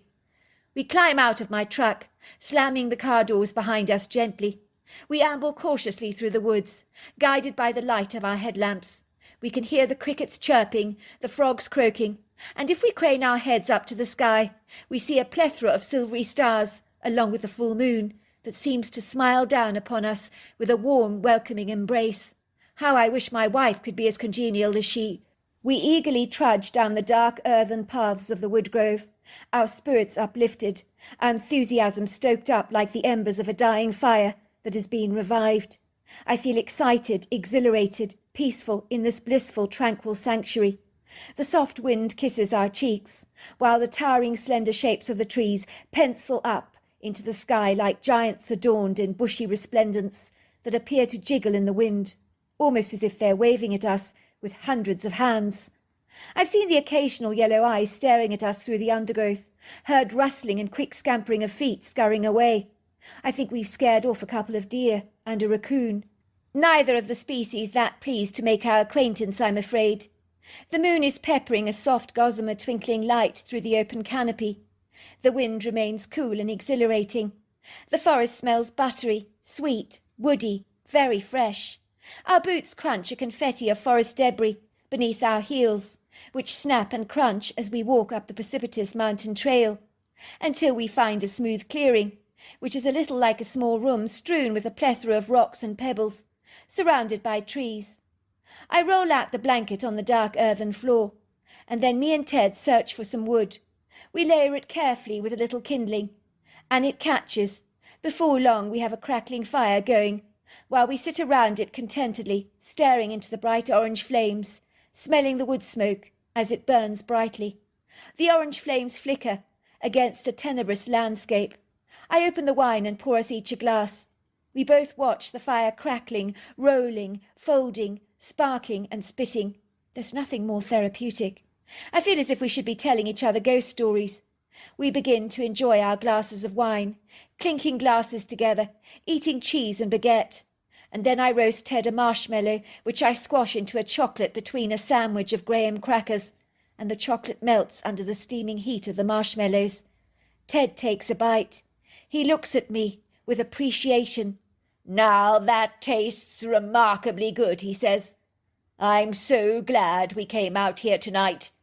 It reminds me that there is life beyond the gloomy motel room, and of course a crumbling marriage, and that despite everything, there is hope. Cheers to that, to new beginnings, I say," as we clink glasses together.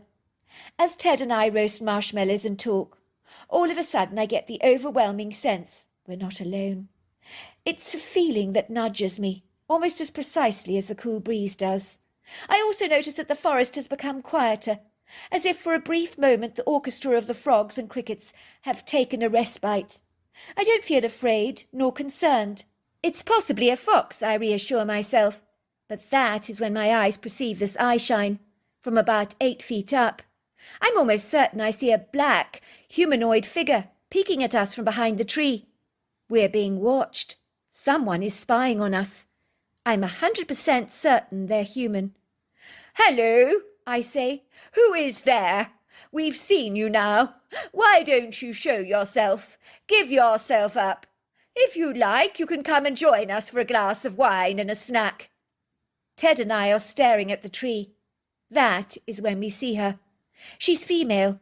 She walks towards us. At first she seems shy and reticent. Then she gets bolder. But what the heck is she? In the full light of my torch, along with the dancing shadows of the moonlight. I realise she's a Bigfoot. I am gobsmacked. I look at her in bewilderment. I'm certain my eyes must have grown to the size of teacups. My jaw has dropped wide open. What the heck? I'm thinking. I've heard stories in the past about Bigfoot. I hasten to admit that I've actually sniggered at the very idea that a creature like this could exist in North America. But there is no doubt in my mind at all, that this Bigfoot is indeed real. What the heck, I'm thinking again. I quickly rub my eyes to make absolutely certain I'm not hallucinating. I glance over towards Ted. His eyes look as bewildered as mine are.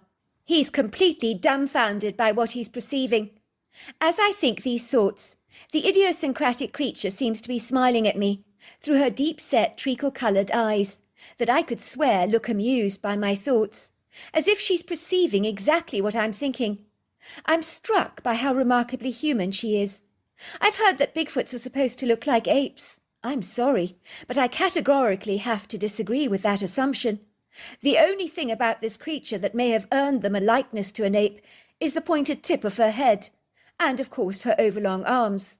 Other than that, this creature is alarmingly human in every single regard. She's covered in long flowing hair, very dark in colour.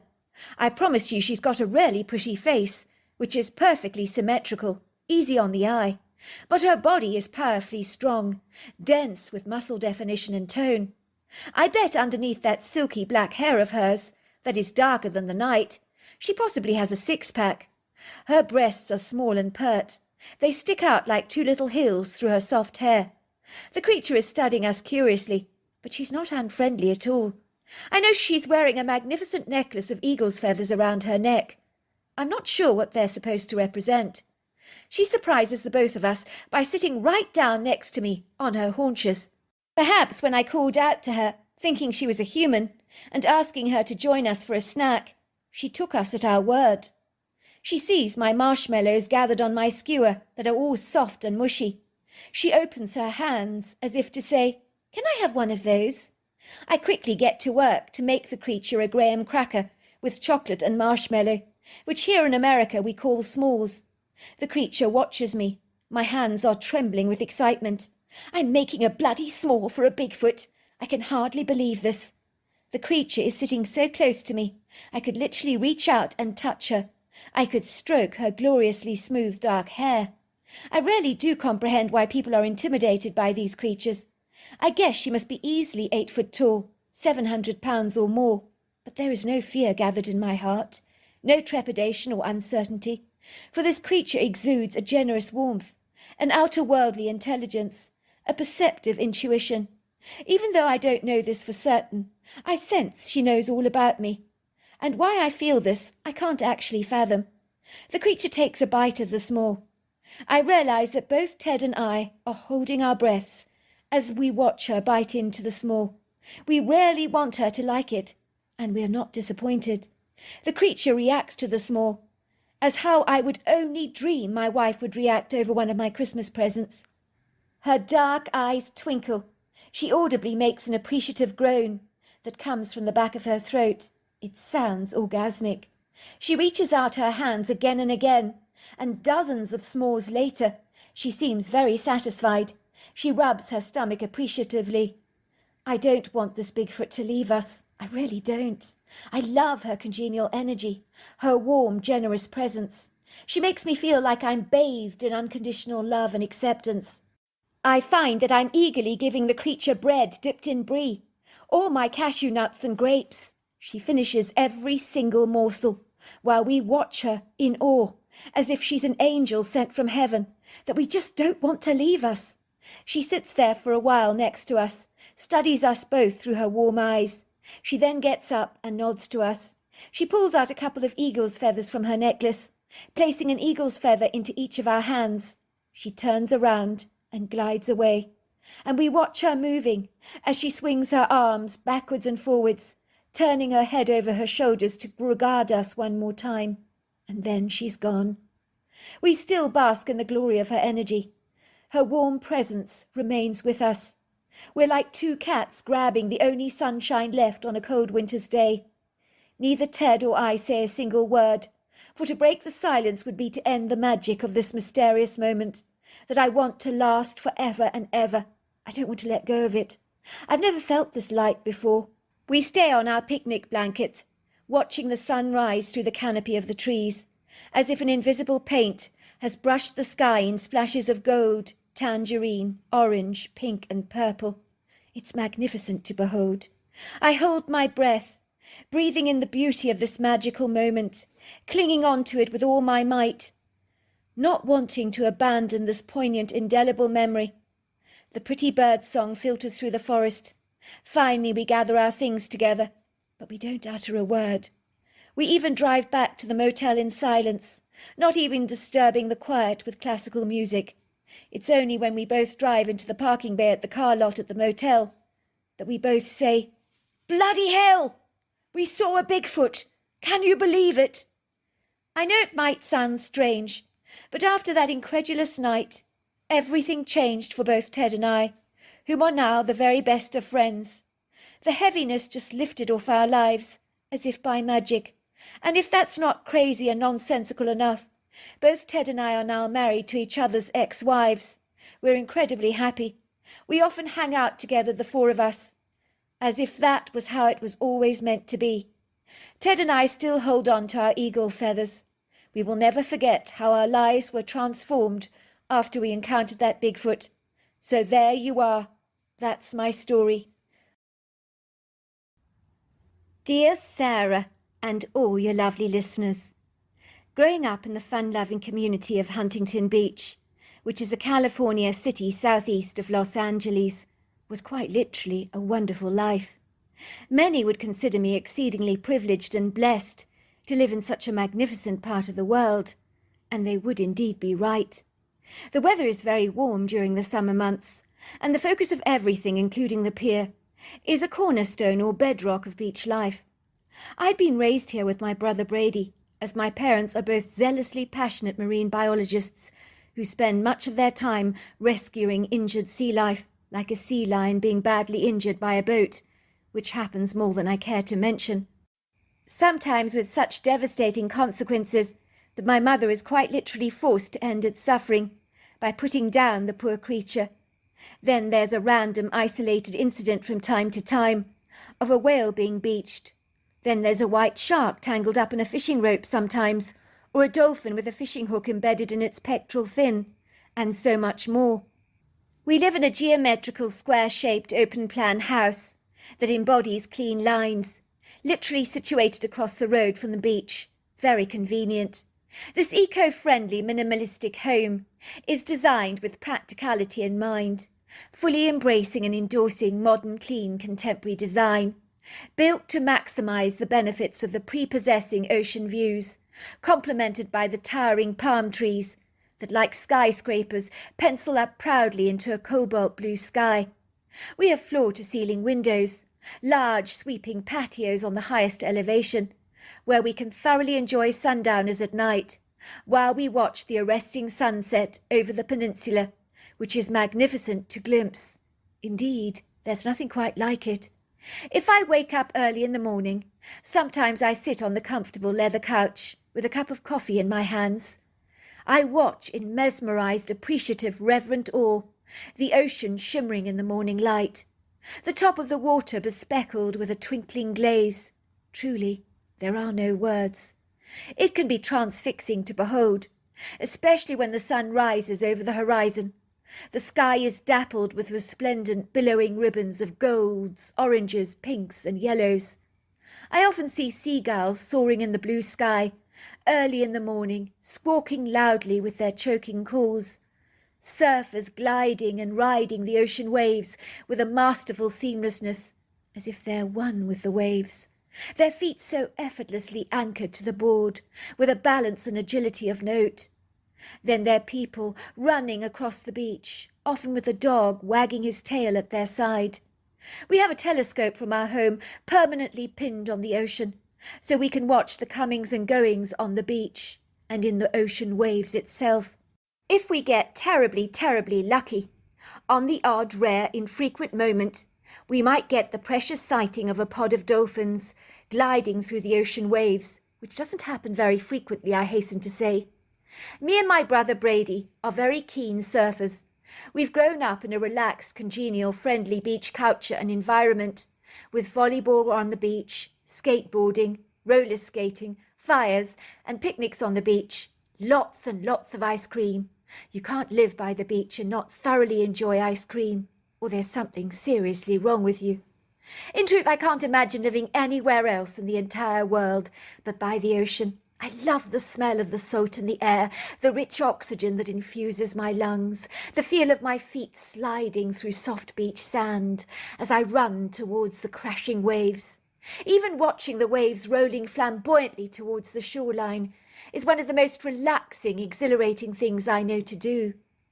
And if I'm feeling down and discouraged or disenchanted, or the day has been clouded with so much disappointment, or dappled by sadness or sorrow, if my heart is heavy with regret and disappointment, the ocean is my antiseptic, my tranquilizer. It soothes a troubled soul. It washes away tears. It uplifts spirits. In truth, there is no antidepressant quite like it. Here at Huntington Beach, we have magnificent ribbons of beach that stretch back for literally miles, and there's nothing better in the world than taking a long walk on the beach sand and exploring many of the exciting rock pools. I love studying all the creatures in the rock pools. I'm in awe of what creatures I might find there, swept in by the ocean waves the following morning. I have a particular fascination for starfish, and will often lift them out of a rock pool and study them closely. If they're upside down, I replace them back in the water, the right side up. Otherwise they can't move. It's a Saturday morning and it's still dark as I climb out of bed and meander towards the kitchen to retrieve a glass of fresh orange juice from the fridge. The orange liquid fills the tumbler. I gulp back the rich sweetness gratefully, instantly feeling refreshed and revived as my blood sugar appreciates the lift. I'm still in shock over the ambiguous, outlandish, idiosyncratic events of the previous night. I must have only slept for a couple of hours last night. The fact that I managed to get any shut-eye at all is a miracle in itself. The latter part of the evening was so astounding that in the cold light of day I have to pause for reflection, as if I need to personally substantiate and validate what actually transpired. It feels like an illusory, fictitious kind of dream. But even when I ruminate and deliberate over everything, I can feel my pulse racing all over again, my heart thundering violently through my chest, my hands becoming clammy with sweat. I brood over the memories, conspicuously aware that I'm exceedingly lucky to be alive. But unscathed or unruffled, I most certainly am not. I illicitly recollect things so vividly. I know without a shadow of a doubt that the venturesome drive my brother and I took last night will be indelibly entrenched in my mind for as long as I may live. Some things cannot be expunged. Some thoughts cannot be confiscated or shredded up like paper, for indeed their arousing impact is so graphically dramatic, so grippingly pronounced, so hauntingly provocative, it can never retreat to the back of your mind, for it is a nonsensical cryptic event that clings to you like a sticky spider web that you simply cannot shake off. The night had started with a benign innocence. There was nothing incongruous or untoward about this night that spoke of anything unfavourably inauspicious making its appearance known. It all began with my feeling exceedingly angry with my brother. My brother and I never argue, but last night was explosive. Me and my brother said things to each other that I do regret. There are some things you just can't unsay. I know my brother is looking out for me, but some of the words he used last night were rather stinging. Furthermore, the way he behaved was so humiliating, I wanted the ground to swallow me whole. Sometimes it feels like he's interfering in my life, putting his nose where it's not wanted. My love life is none of his business, but he has decided it most certainly is. Of course, when I tell my parents how annoying my brother is, they always take his side. "Darling," my mother says to me, "you're lucky to have a big protective brother watching your back." Watching my back? Is she kidding? More like pouncing down on me like a bird of prey, watching me with his piercing blue eyes, never letting me out of his sight for a single moment. Last night at the beach party when my brother saw Dylan sitting next to me on a rock away from the main group, happily chatting by the fire. He was not happy. We were sharing a cigarette together, but my brother marches over the beach sand with a furious indignation and literally came and parked himself down on the rock right next to me.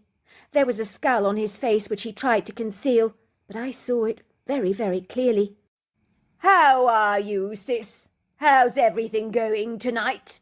Enjoying yourself, are we? He says, his blue eyes looking at me with the "what the hell are you doing" kind of look. I knew exactly why he was there. He wanted Dylan to lose interest in me, to walk away. I'm sure Dylan didn't want my brother breathing down his back like a dragon. But impressively, Dylan stood his ground, stayed sitting by my side, drinking his beer, sharing his cigarette with me, while willfully ignoring my brother. I was over the moon. Do you know how long I've wanted Dylan to give me the time of day, to show some interest in me? Every girl in Huntington Beach fancies Dylan. He's the hottest boy on the beach, so handsome with his Brad Pitt-like looks. And to boot, he's quite literally the most incredible surfer I've ever seen. He rides the ocean waves with a masterful seamlessness that is mind-blowing to watch. He wins all the championships for surfing. Naturally, tons of girls swoon over him like bees around a honeypot. But I choose not to be one of them. I mean, it's embarrassing the way some women throw themselves at him. Do they have no pride or self-respect? I often wonder. I can see my brother is not impressed. He's giving me the evil eye. He pauses for a moment and then says, "Sis, don't you think it's time you go home?" Is he kidding? The night is still so young. And the most drop-dead gorgeous man on Huntington Beach is sitting right next to me and is showing interest in me, thank you very much. And my brother wants me to go back home with him. No, I don't, Byron. I'm quite happy here. Now would you please leave us alone? Dylan smirks at my brother. You heard her. Leave us alone, please. Your sister doesn't want her interfering big brother breathing down her back. And frankly, I don't blame her. What are you doing hanging around here like a spare part? My brother's jaw is clenching. I'm watching out for my sister, Dylan. Everyone knows what you're like around here with the girls. I don't trust you an inch. My sister isn't like all the blonde floozies you date. Get that? I'm going, he says, and turns to Dylan. If you lay a finger on my sister, Dylan, you are dead. You hear that? Dead. Loud and clear, mocks Dylan. We watch my brother walking away. He glances gingerly over his shoulders at me. I know he's never liked Dylan Crobler. I can see a worried, perturbed look on his face, as if he's reluctantly hesitant to leave me with this young, handsome man.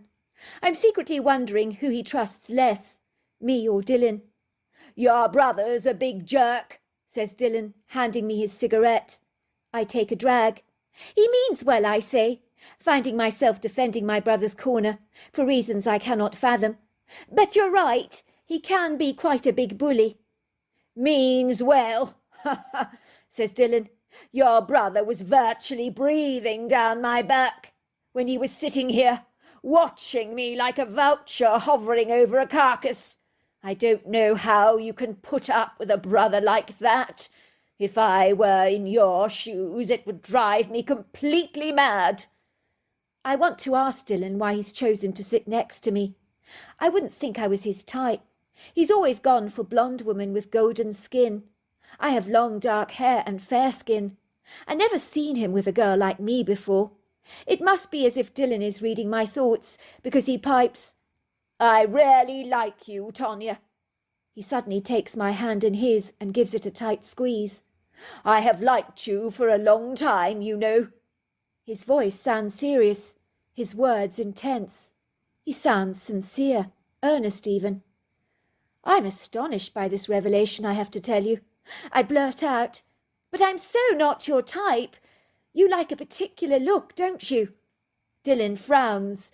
"Who told you that?" "Well, you can see it," I said. "All the girls I've seen with you. They all look exactly the same, almost carbon copies of each other." Suddenly I see my brother storming over to us. He appears to have changed his mind, doesn't want to leave me alone. He no longer hides how piqued he is. The frustrated exasperation on his face seems to have grown terribly fierce. He rather reminds me of a disgruntled, cantankerous sea lion, and you don't mess with a grumpy creature like that, if you know what's good for you, that is.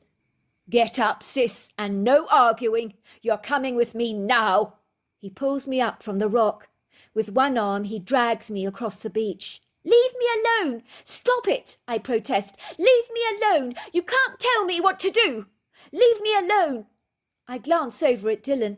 He's shrugging his shoulders in a nonchalant indifference, as if me getting up and going is no skin off his nose. When only moments before he was telling me how much he liked me. Can you believe that? I realise that that is what he possibly tells all the girls. It makes my ego sink somewhat. I watch him walking over to the campfire to talk to a bunch of girls who are looking at him with dewy eyes. I think he really fancies himself rather too much. He's got an insatiable ego. Before I know it, he's actually pulled up a blonde girl by the fireside, and he begins to smooch her passionately, while making absolutely certain I'm watching him. I can see he's thoroughly enjoying this performance. My brother's right. He is a creep, but I'm not going to admit he's right, or give him the satisfaction of knowing that I actually secretly agree with him. My brother didn't see Dylan with the blonde girl, putting on that amorous show for my benefit. Boy, I'm glad he didn't, as I wouldn't hear the end of it otherwise. He'd be saying, I rest my case. The guy's a jerk. It's dark on the beach. I hear the waves of the ocean crashing against the shore, while the silver shafts of moonlight trickle over the beach in an ethereal luminescence. There's a soft breeze blowing. I can see the towering palm trees with their feathery heads jiggling in the breeze. My brother is pulling me hard by the hands, failing to realise that I'm not protesting anymore. My feet glide through the soft sea sand, while the murmurs of the flamboyant, overexcitable, exuberant beach party, with the shrill squeaks of women and the deeper shouts from men, fade and grow fainter and fainter as we finally cross the road towards the familiar square abstract silhouette of our home. There's only one light on in the upstairs bedroom. My parents are possibly up reading in bed. My brother and I finally reach the garage of our home. He pulls open the garage doors. They make a grinding sound. He jiggles with the car keys in his pockets and walks towards the passenger door of the truck, opening it for me. Get into the car. You and I are going to have a long talk together, he says in a no-nonsense tone of voice that I simply cannot refuse. What about? I ask. About you. Sis, you've got a lot to learn. You're 18 and you're not exactly very experienced with life, especially when it comes to boys. You're terribly naive, very ignorant. I'm not, I protest. I'm sorry, but you are, sis. Now get in the car. Before long, my brother is driving through the Huntington area. We're travelling south on the road past Warner.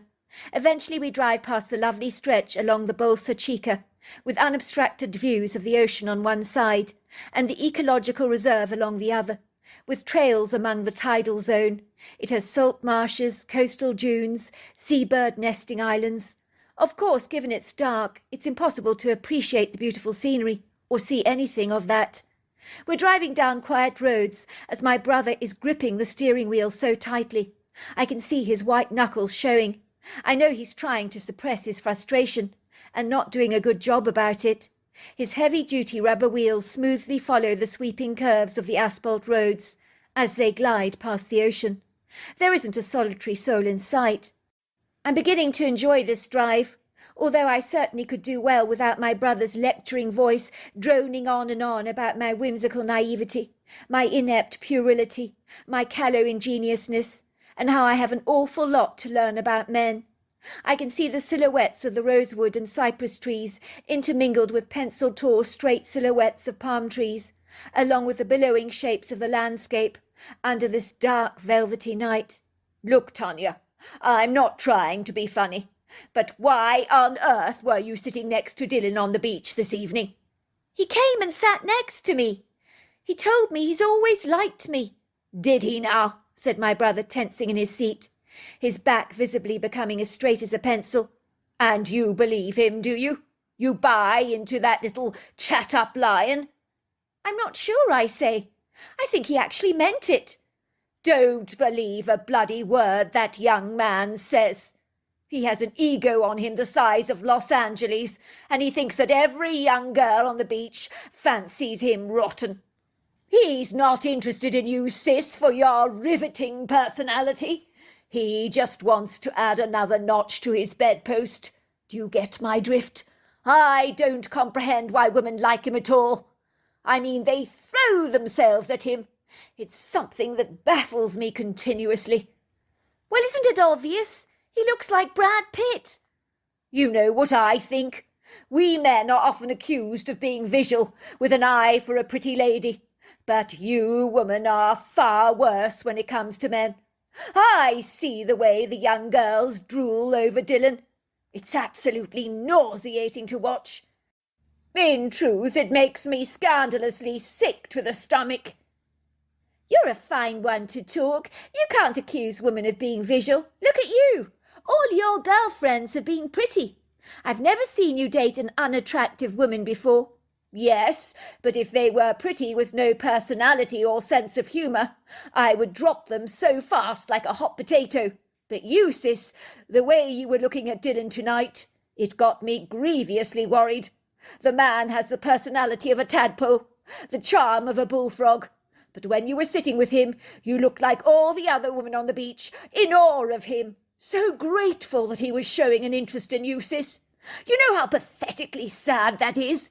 It's like you don't appreciate what an amazing woman you are, that Dylan should have been honoured to be in your presence, not the other way round. You don't see how incredible you are, sis. You can do so much better than the likes of Dylan. So don't you dare sell yourself short. Do you hear me? Don't forget I've heard Dylan talk about women. He has no respect for them at all. He boasts about the one-night stands he's had with them. If you got involved with him, he'd eat you up alive and spit you out. That's what he does with every woman he dates. None of his relationships have fortitude, commitment, or any staying power. They're like passing ships in the night. Meaningless, futile, freckless, nonsensical. Now look at Mum and Dad, sis. They have the most phenomenal marriage. Their relationship is based on friendship. They're still madly in love today. We can learn from their example. You, sis, need to find who you are. Find a relationship with someone who's interested in you for who you are inside, for that's what really matters. Don't get caught up in all this superficial stuff. What is that over there, I ask, pointing at something dark in the middle of the road through the windscreen window. What is what? Asks my brother. Over there, can't you see it in the middle of the road? My brother cautiously slows down his truck. The tyres squeak as the car grinds to a jolting, jerky stop. What the bloody hell? That's when we see him. There's a tall, dark, tenebrous silhouette standing in the middle of the road. The light of my brother's truck headlights fully engage this creature's ambiguous, polysemantic appearance. What in God's name is that? Are the first thoughts that leap into my mind like a frog on a water lily.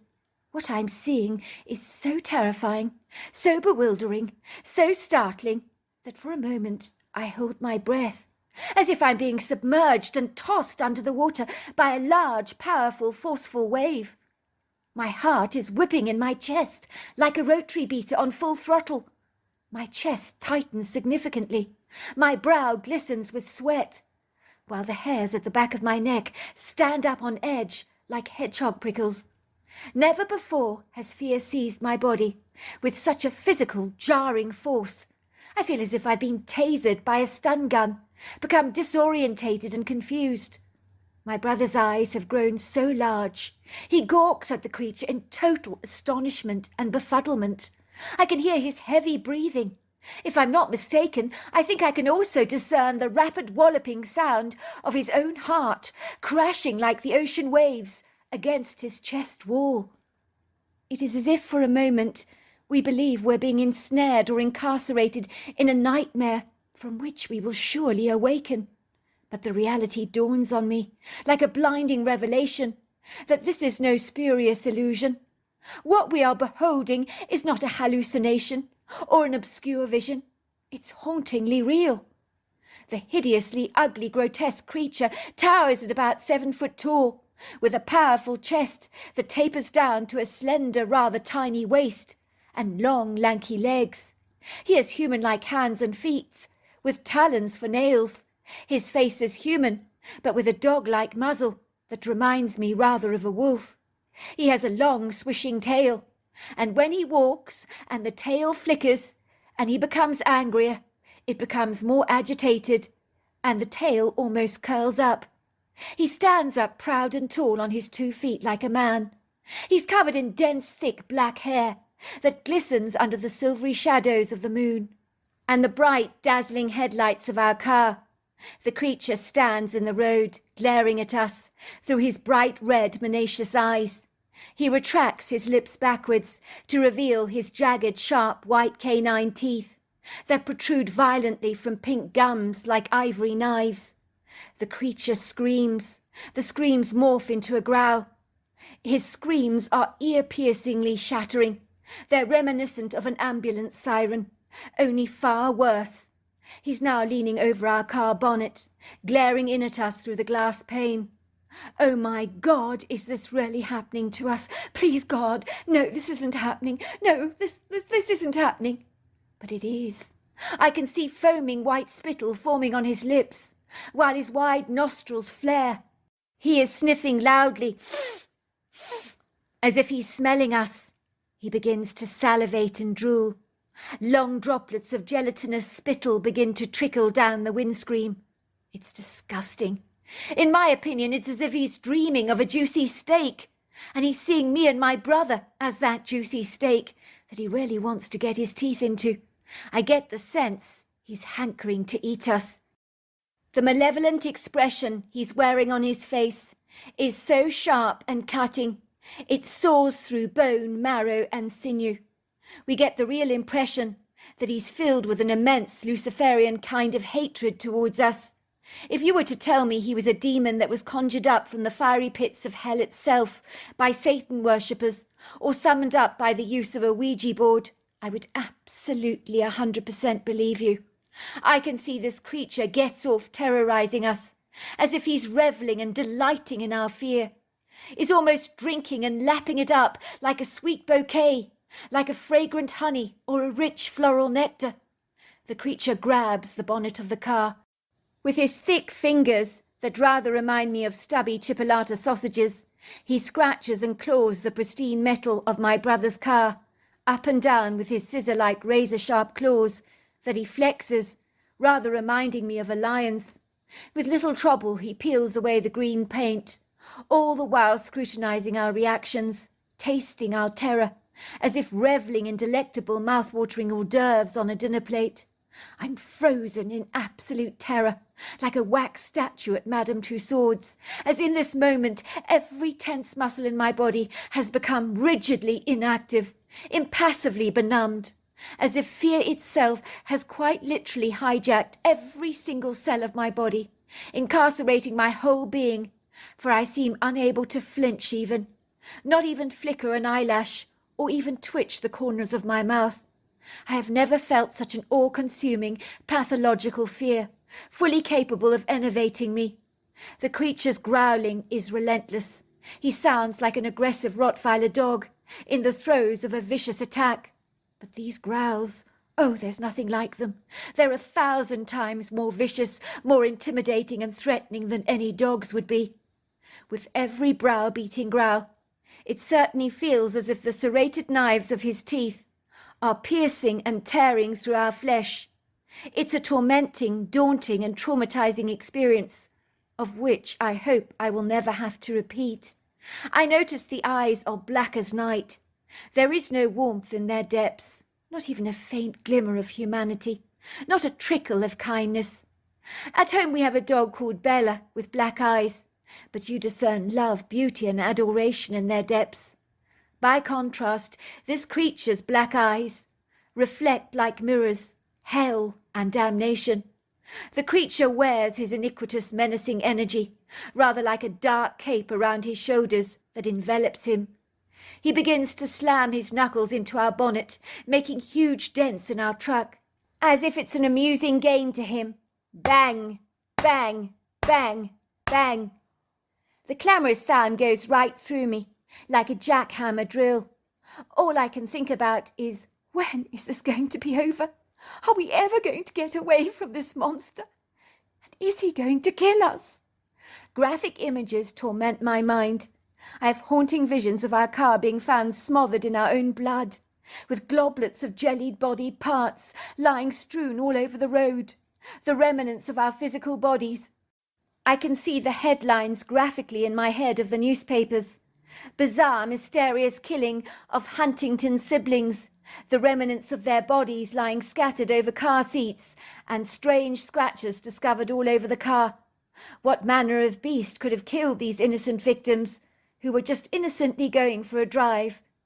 Every time this creature pounds into the metal with a fist, he makes this gratifying ooh-ah sound again and again. He effortlessly creates huge indentations in the bonnet that is now beginning to look like deep craters. I'm freaking out. What if he breaks into our truck? What then? If he does, we'll be finished. This creature will definitely kill us. Drive! I screamed to my brother. For God's sake, drive! Drive! The creature appears to nimbly walk up our car, with such agility, like he's climbing a moving staircase. My brother reverses the car. He begins to drive as fast as he can, rarely putting his foot down hard on the accelerator, in the faint hope we can throw this vicious beast off our hood. But we don't hear a loud bump, as you might expect, of something falling off the car, so we can only assume that he's still up there on the hood of the car. My brother looks at me, with eyes filled with trepidation and abject terror. "Has the creature gone?" he asks me in a faint whisper. "I'm not sure. I'm not sure," I whisper, pointing up to the roof with a finger. I think he might still be on the roof. What are we going to do? He's going to kill us. I know he's going to kill us. I know we're going to die. I can feel it. I can feel it. We're going to die. My brother accelerates his truck again. I glance in the back window. I see no sign of the creature. I'm not sure if he's there or not, I tell him. Before I can say anything, we see this captious, menacing creature's face, leaning over the windscreen, glaring in at us. He must be lying across the hood to be peering in at us directly like this. "Oh no!" I cry out to my brother. "Oh no! What are we going to do if he breaks the window? He could grab one of us." He begins to growl so fiercely. I scream again, especially when he hammers at the windscreen violently, pounding the glass with his knuckles. He's taunting us. The windows of my brother's truck have conjured up these spider-web-like breaks. We both cry out, "Go! Drive as fast as you can! You've got to shake him off the bonnet now!" My brother accelerates again. The pugnacious, truculent creature is leering in at us. He has the longest pink tongue I've ever beheld in my life. To my disgusted revulsion, he begins to lick the windscreen up and down like a popsicle, the revolting drool spilling out of his mouth generously, sliding treacherously down our windscreen, in streams of glue, globlets of Portuguese man-of-war-type jelly. I can tell you this for a fact. This contentious creature is lapping up our fear, feeding on it in a wild, frantic frenzy, like a pool of piranhas being exposed to blood. It appears to be getting highly aroused by our angst. My brother continues to try every manoeuvre he can think of to thrust this creature off his car, banging the car here, banging it there. But the bellicose creature remains firmly fixed on the car, his eyes glued on my brother.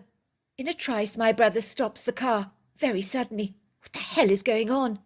I cry out in horror. My brother is behaving very strangely. He looks as if he's become locked in a cryptic kind of trance, almost as if he's hypnotized. He's bloody opening the car door. I can't believe it. You've got to be kidding me. Is he completely out of his mind? Is he stark raving mad? What the hell is he doing?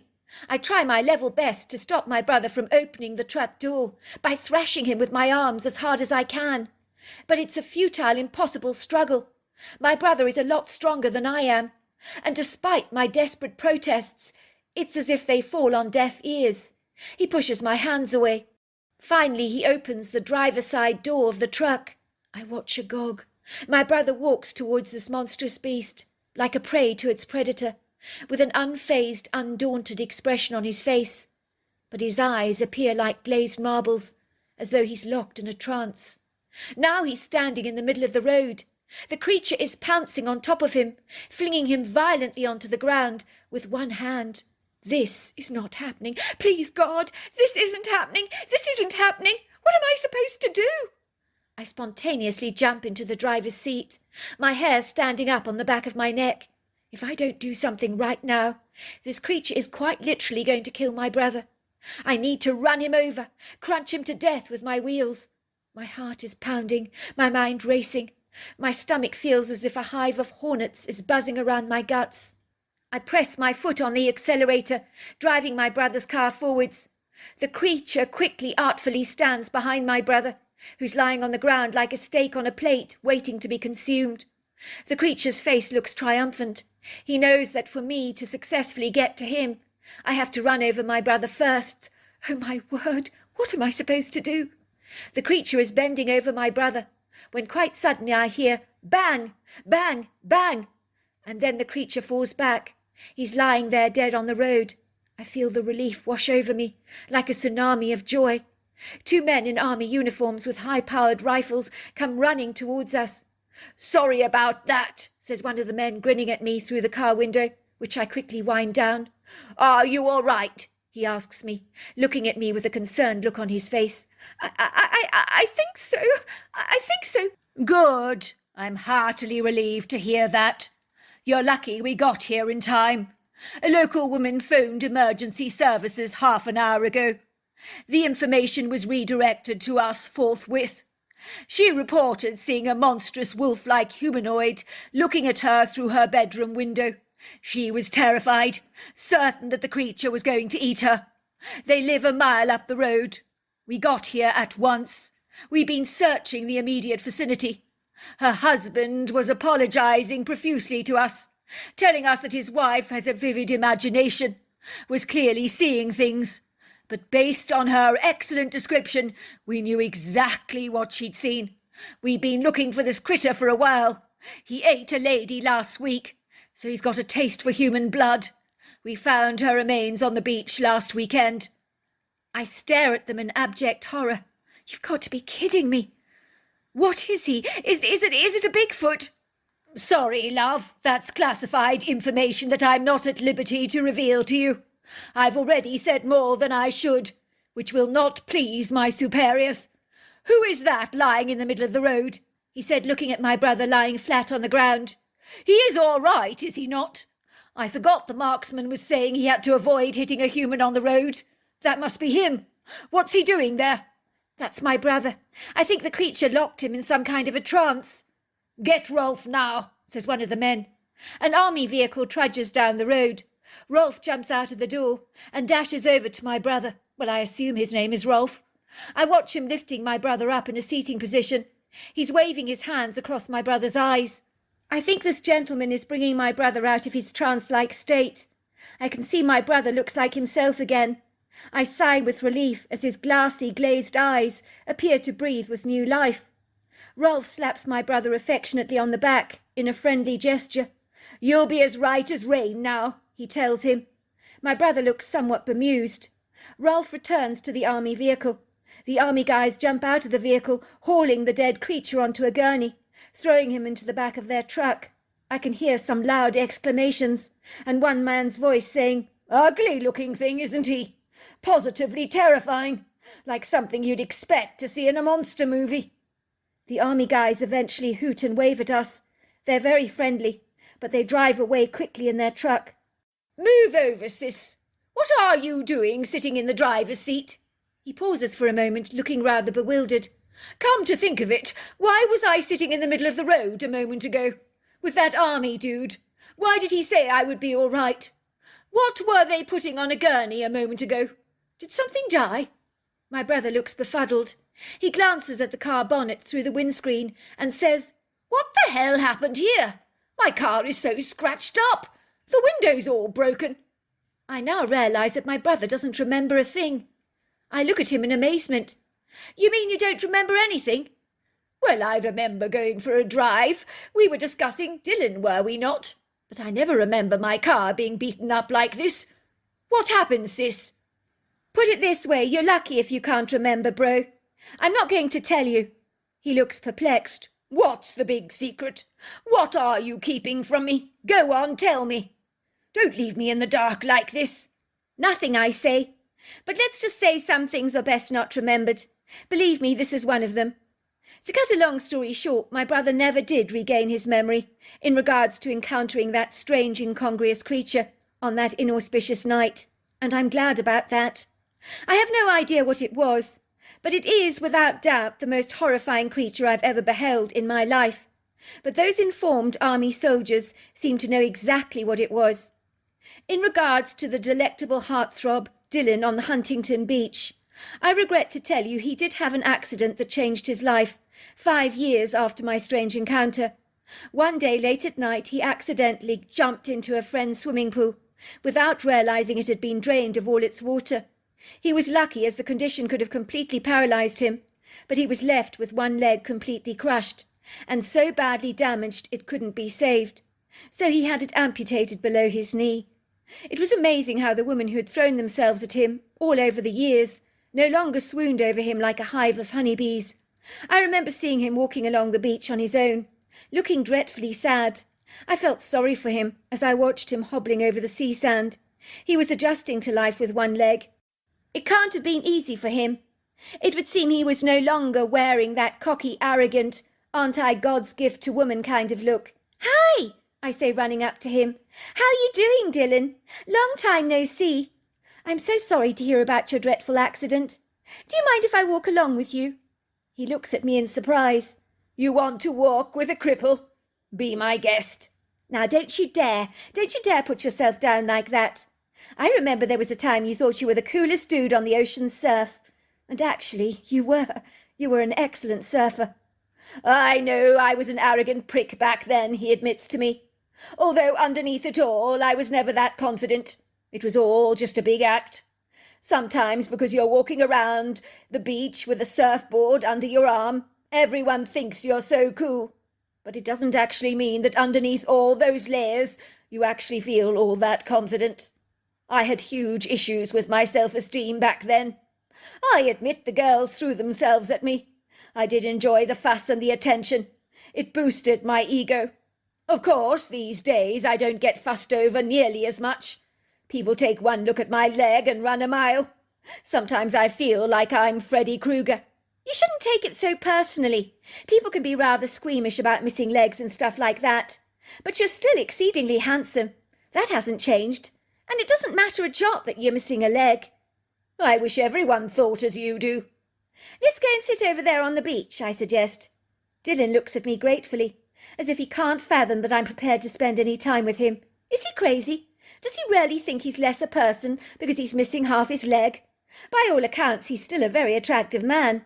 Possibly more so, now that he doesn't carry that haughty, vainglorious swagger of his youth. But I do see a sadness in him that makes me feel quite sorry for him, actually. Are you sad?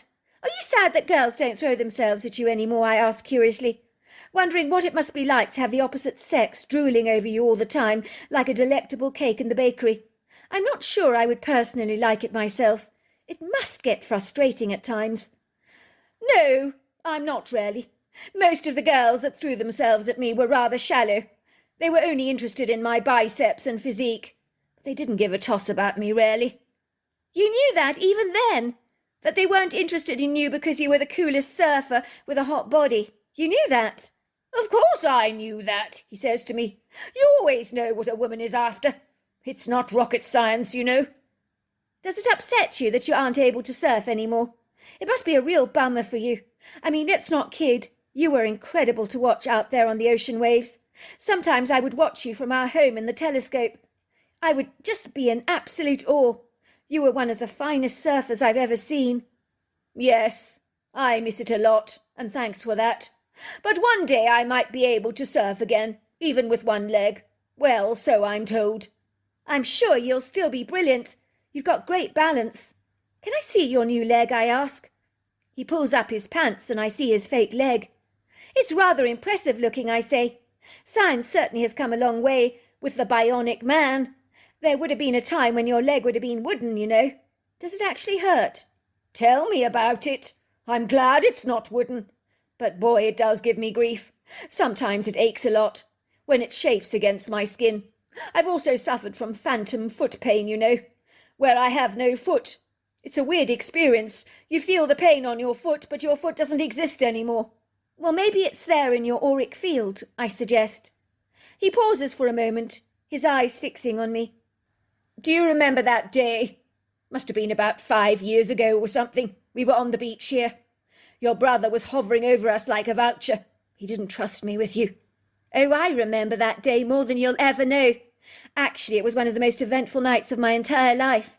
Maybe one day I'll tell you about it. Needless to say, my brother warned me off you. Told me that I was never to get involved with you under any circumstances, that you had a huge, monumental, inflated ego, and that I would just be another notch on your bedpost. He told me you were always boasting and bragging about the one-night stands you had with various women. Your brother's a very good man. He looks out for you. He was certainly right to protect you from the likes of me. Although, of course, I would never have used you. I didn't exactly have a good reputation back then. But the truth is, I was empty inside, very lost. Your brother was right. I had a plethora of one-night stands. I'm not proud of it. It was a shallow, empty experience that would leave me feeling very unsatisfied and unfulfilled. It was so hollow, everything I did back then. But I was looking for meaning in my life. You were empty, I asked. I thought you were deliriously happy. So many of the men envied you. They thought you had everything. Very empty. I wasn't happy at all. Miserable was possibly a more appropriate word to use. Remember when I told you I liked you, that I had my eye on you for a long time? It's true, you know. I thought about you a lot. You're not the kind of girl I would have ever had as a one-night stand, in case you're wondering. You're relationship material, a real keeper. Beautiful, interesting, funny, clever, insightful, kind. You're one in a million. My brother told me when you told me you liked me, you possibly spouted that line to all the girls. Absolutely not. Never. I've never ever told another girl I like her. Only you. Really? Why me, I ask? Well, remember you're saying to me all girls I dated looked very similar, that I had a specific type? Oh, yes, I do remember that well. Those girls were not my type. They were the ones that were throwing themselves at me. As a young man, I naturally lapped it up. But the girls like you, the interesting ones, they never showed any interest in me at all. The ones that were my type. I'm attracted to interesting women who are unique and quirky, with a lovely sense of humour. You're also very attractive. I love your fair skin and dark hair and your blue eyes, contrary to what you might actually believe. If all this is true, why on earth did you start kissing that blonde girl after my brother was dragging me away from the beach? You wanted me to see you smooching her, didn't you? I don't know what was going on in my head then. I wanted you to be jealous. I wanted you to want me. But it was a juvenile prank to pull, I know. I really thought after your brother's reactions to me that I'd never ever stand a chance with you again. He turns to me and says, I still really like you. I swear I will never make you another notch to my bedpost, but I would really love to take you out to dinner, if you would consider dating a man with one leg. Only on one condition, I say. If you promise me you'll stop looking so sad and sorry for yourself. I promise. 1 year later, me and Dylan were married, and he is the most loyal, devoted man. So yes, a leopard can change its spots. And these days, Dylan and my brother are the very best of friends. So there you are. That's my story.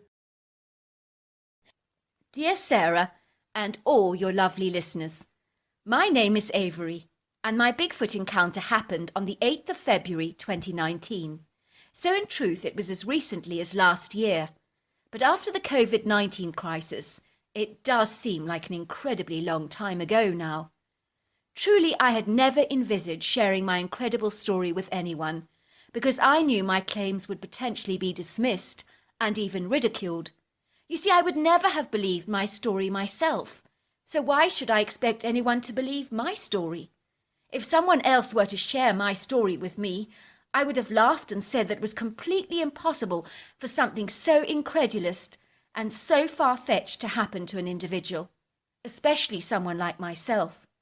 Yet my story is absolutely true, and it did happen, and even a year later, it seems so extraordinarily surreal. I'm just an ordinary 35-year-old woman with a relatively predictable life. There's nothing particularly special about me. I work as a marketing consultant for a large company in Washington and have been married to my husband Matt for over 10 years now, and I have a daughter Felicia who is now 7. On the subject of Bigfoot, I had been exposed to television programs about him before, but I never watched them. I also flicked quickly past all those YouTube videos about the hairy humanoid. I did think that those so-called Bigfoot sightings were all fictitious and without any real truth behind them. I believe Bigfoot to be as implausible and as unlikely as the Loch Ness Monster in Scotland, something relegated rather to the realms of myth and legend. It was an enigma to me that people would actually believe that such a creature existed in the forests of North America. I do remember once, several years ago, actually discussing the subject of Bigfoot with my husband Matt, and I'm ashamed to admit that I really did make fun of people who did believe in the mythical beast. How could they fall for such elaborated, ridiculous fiction, I would wonder? If such a creature really did exist, we would have documented evidence, clear photographs and physical remains, surely. My story starts in February 2019, as my younger sister Stacy was going to be celebrating her 21st birthday in Oregon. I was used to making the 6-hour road trip from Washington to Portland, where I grew up and where my parents still resided. My sister was having a beautiful party and about 100 people, and it was going to be in a venue not far from our family home. She had told me how excited she was about it and who she was inviting, what warm clothes she was going to wear in that winter weather, and how she just could not wait to see me there. I know it sounds crazy, but I just didn't have a good feeling about the trip, not only because of the freezing conditions and the snowy weather, but something in my gut felt distinctly off. I even expressed my doubts to my husband, who encouraged me not to go. Just tell Stacy that you cannot come because you do not want to drive in these crazy wintry conditions. I mean, look at the weather forecast. It's predicting serious snowstorms. It's encouraging people to stay indoors, not to make any unnecessary trips for safety reasons. Surely it's not unreasonable for you not to go under the circumstances. You can always make it up to her another time, he assured me. No, I insisted. I do have to go. Stacy is my sister, and you only turned 21 once. She's so excited about her party. I can't let her down. I have to go. In truth, I would have loved not to go. I could have easily been persuaded not to, but I wasn't going to tell Matt that. The thought of a 6-hour journey that would undoubtedly be lengthened by the crazy winter weather was not something I relished at all. On the contrary, I was dreading the journey, because at the very best of times, I did not consider myself to be the greatest driver, but I was not going to share those nagging doubts about my driving competence with my husband.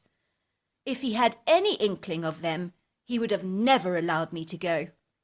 I packed my car with extra blankets, flashlights, lots of food and drinks, as I had learnt from my dad that travelling in winter conditions you should prepare for the worst and hope for the best.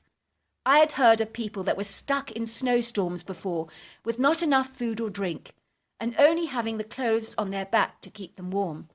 Some, in their utter desperation, had ripped the cushioning and lining out of the car seats just to stay warm and keep alive. I still remember getting into my car at that very moment and just wanting to dash back into the house and change my mind about going.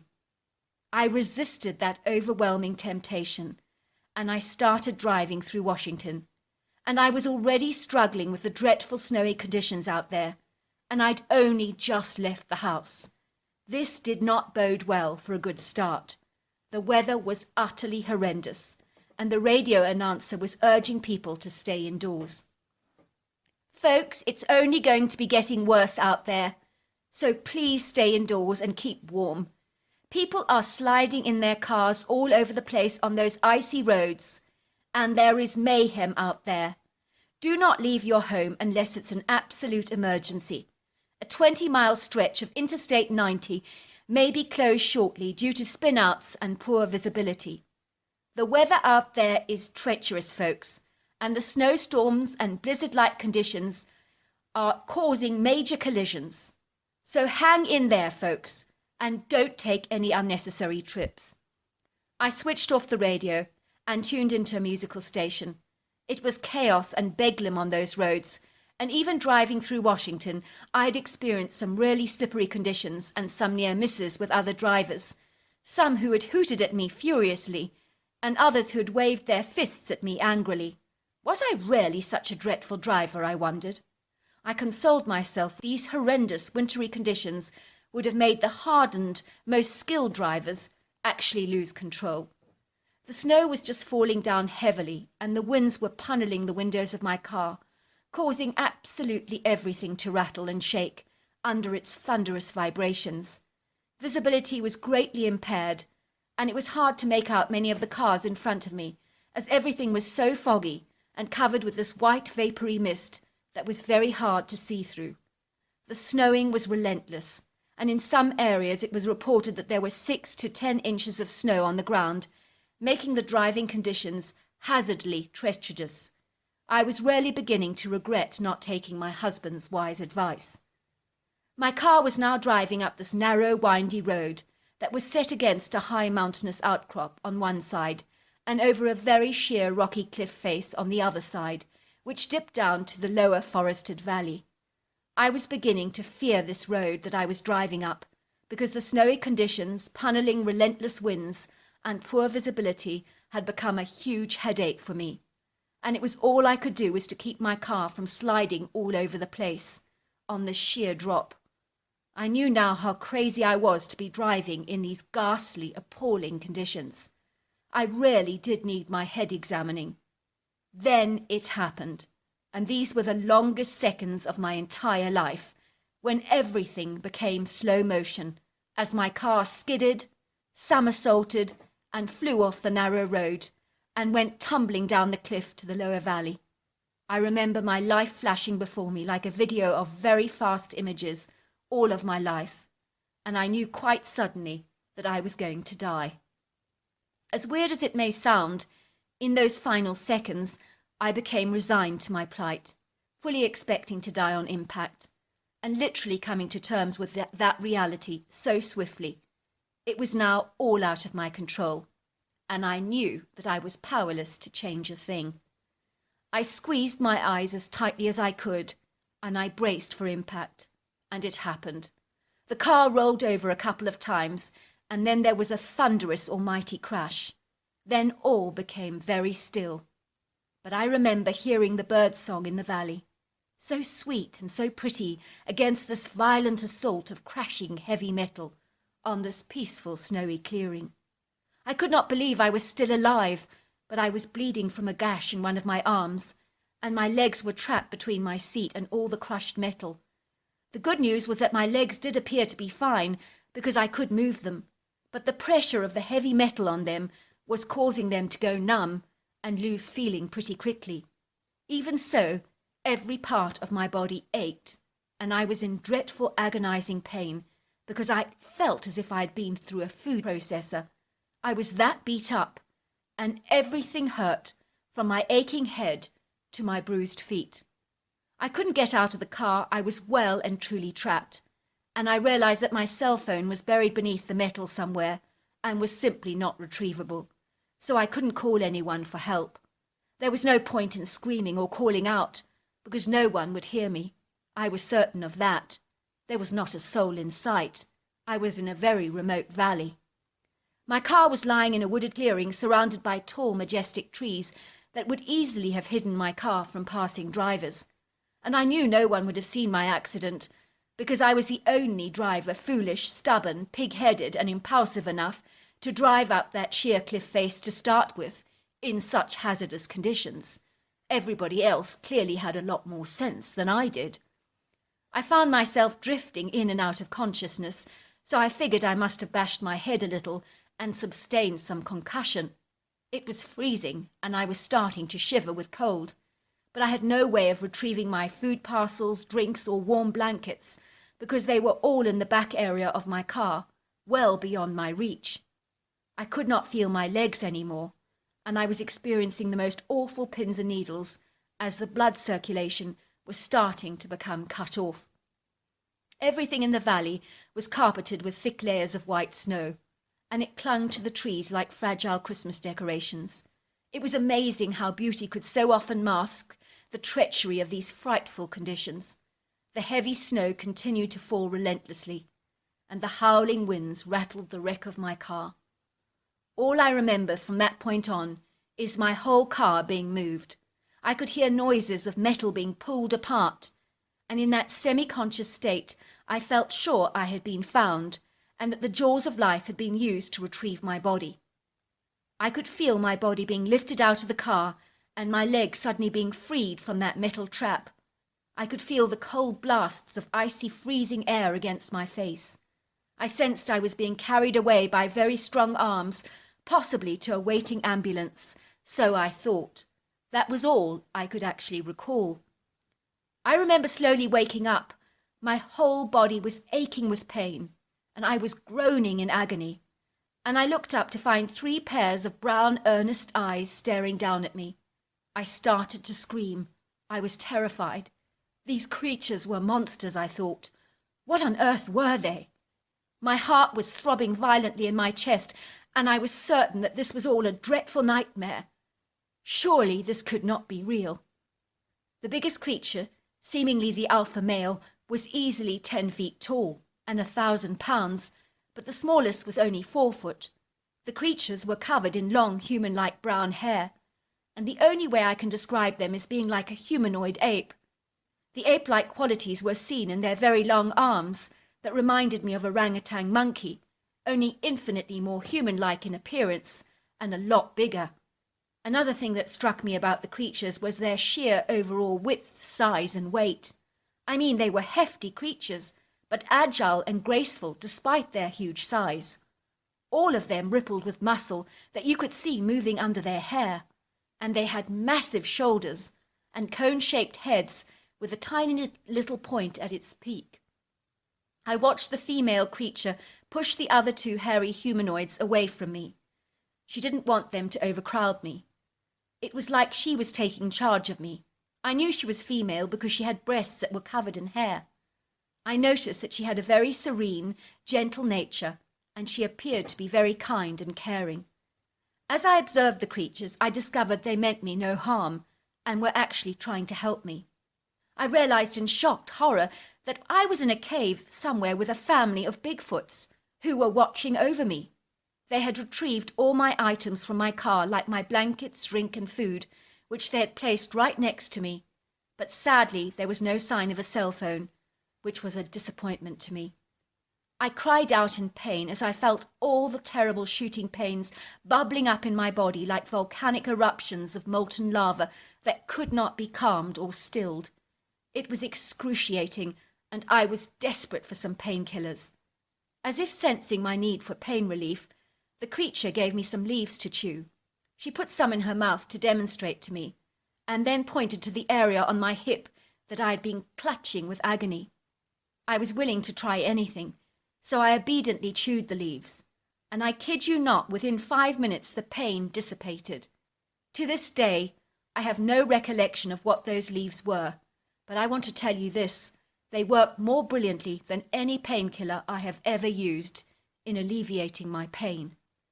Over the next few days, the creatures watched over me tirelessly. The female Bigfoot put these leaves that she gave me to chew on other areas of my body, with gashes and scrapes, and they all healed remarkably well.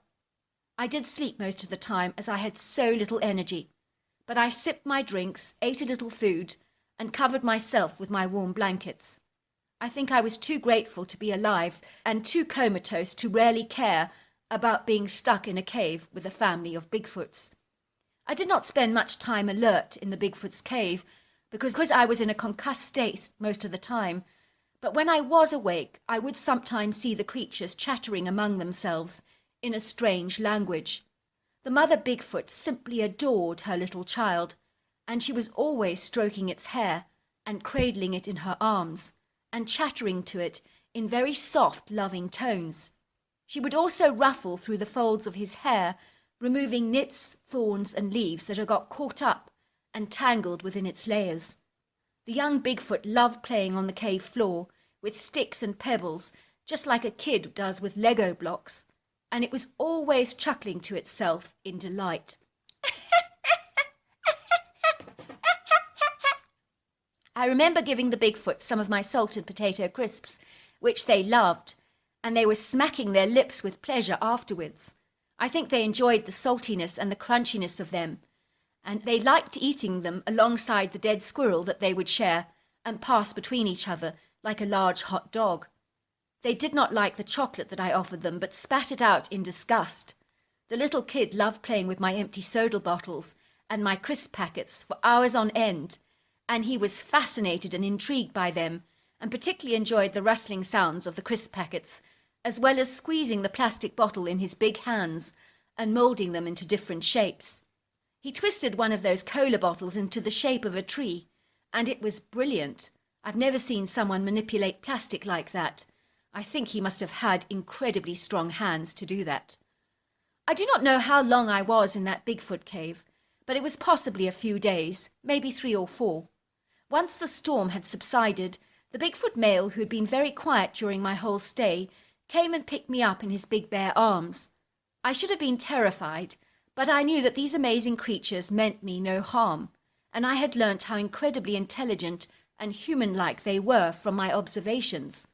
I discovered that this cave was on the side of a mountainous ridge, which would have been impossible for me to navigate myself, let alone even climb.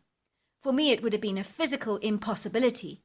The cave was so well hidden that the natural eye would never have known it was there. I was amazed at how incredibly agile the Bigfoot was, as he carried me with effortless ease, balancing so perfectly on the ridge with the masterfulness of an acrobat. I have ridden camels, elephants, and horses before, and I would always feel all those bumps beneath me. But not once did I experience this with the male Bigfoot. The ride down the ridge was as smooth as it gets. When the creature walked down the sheer mountainous ridge, I did hear the sound of human voices in the valley near to where my car had crashed.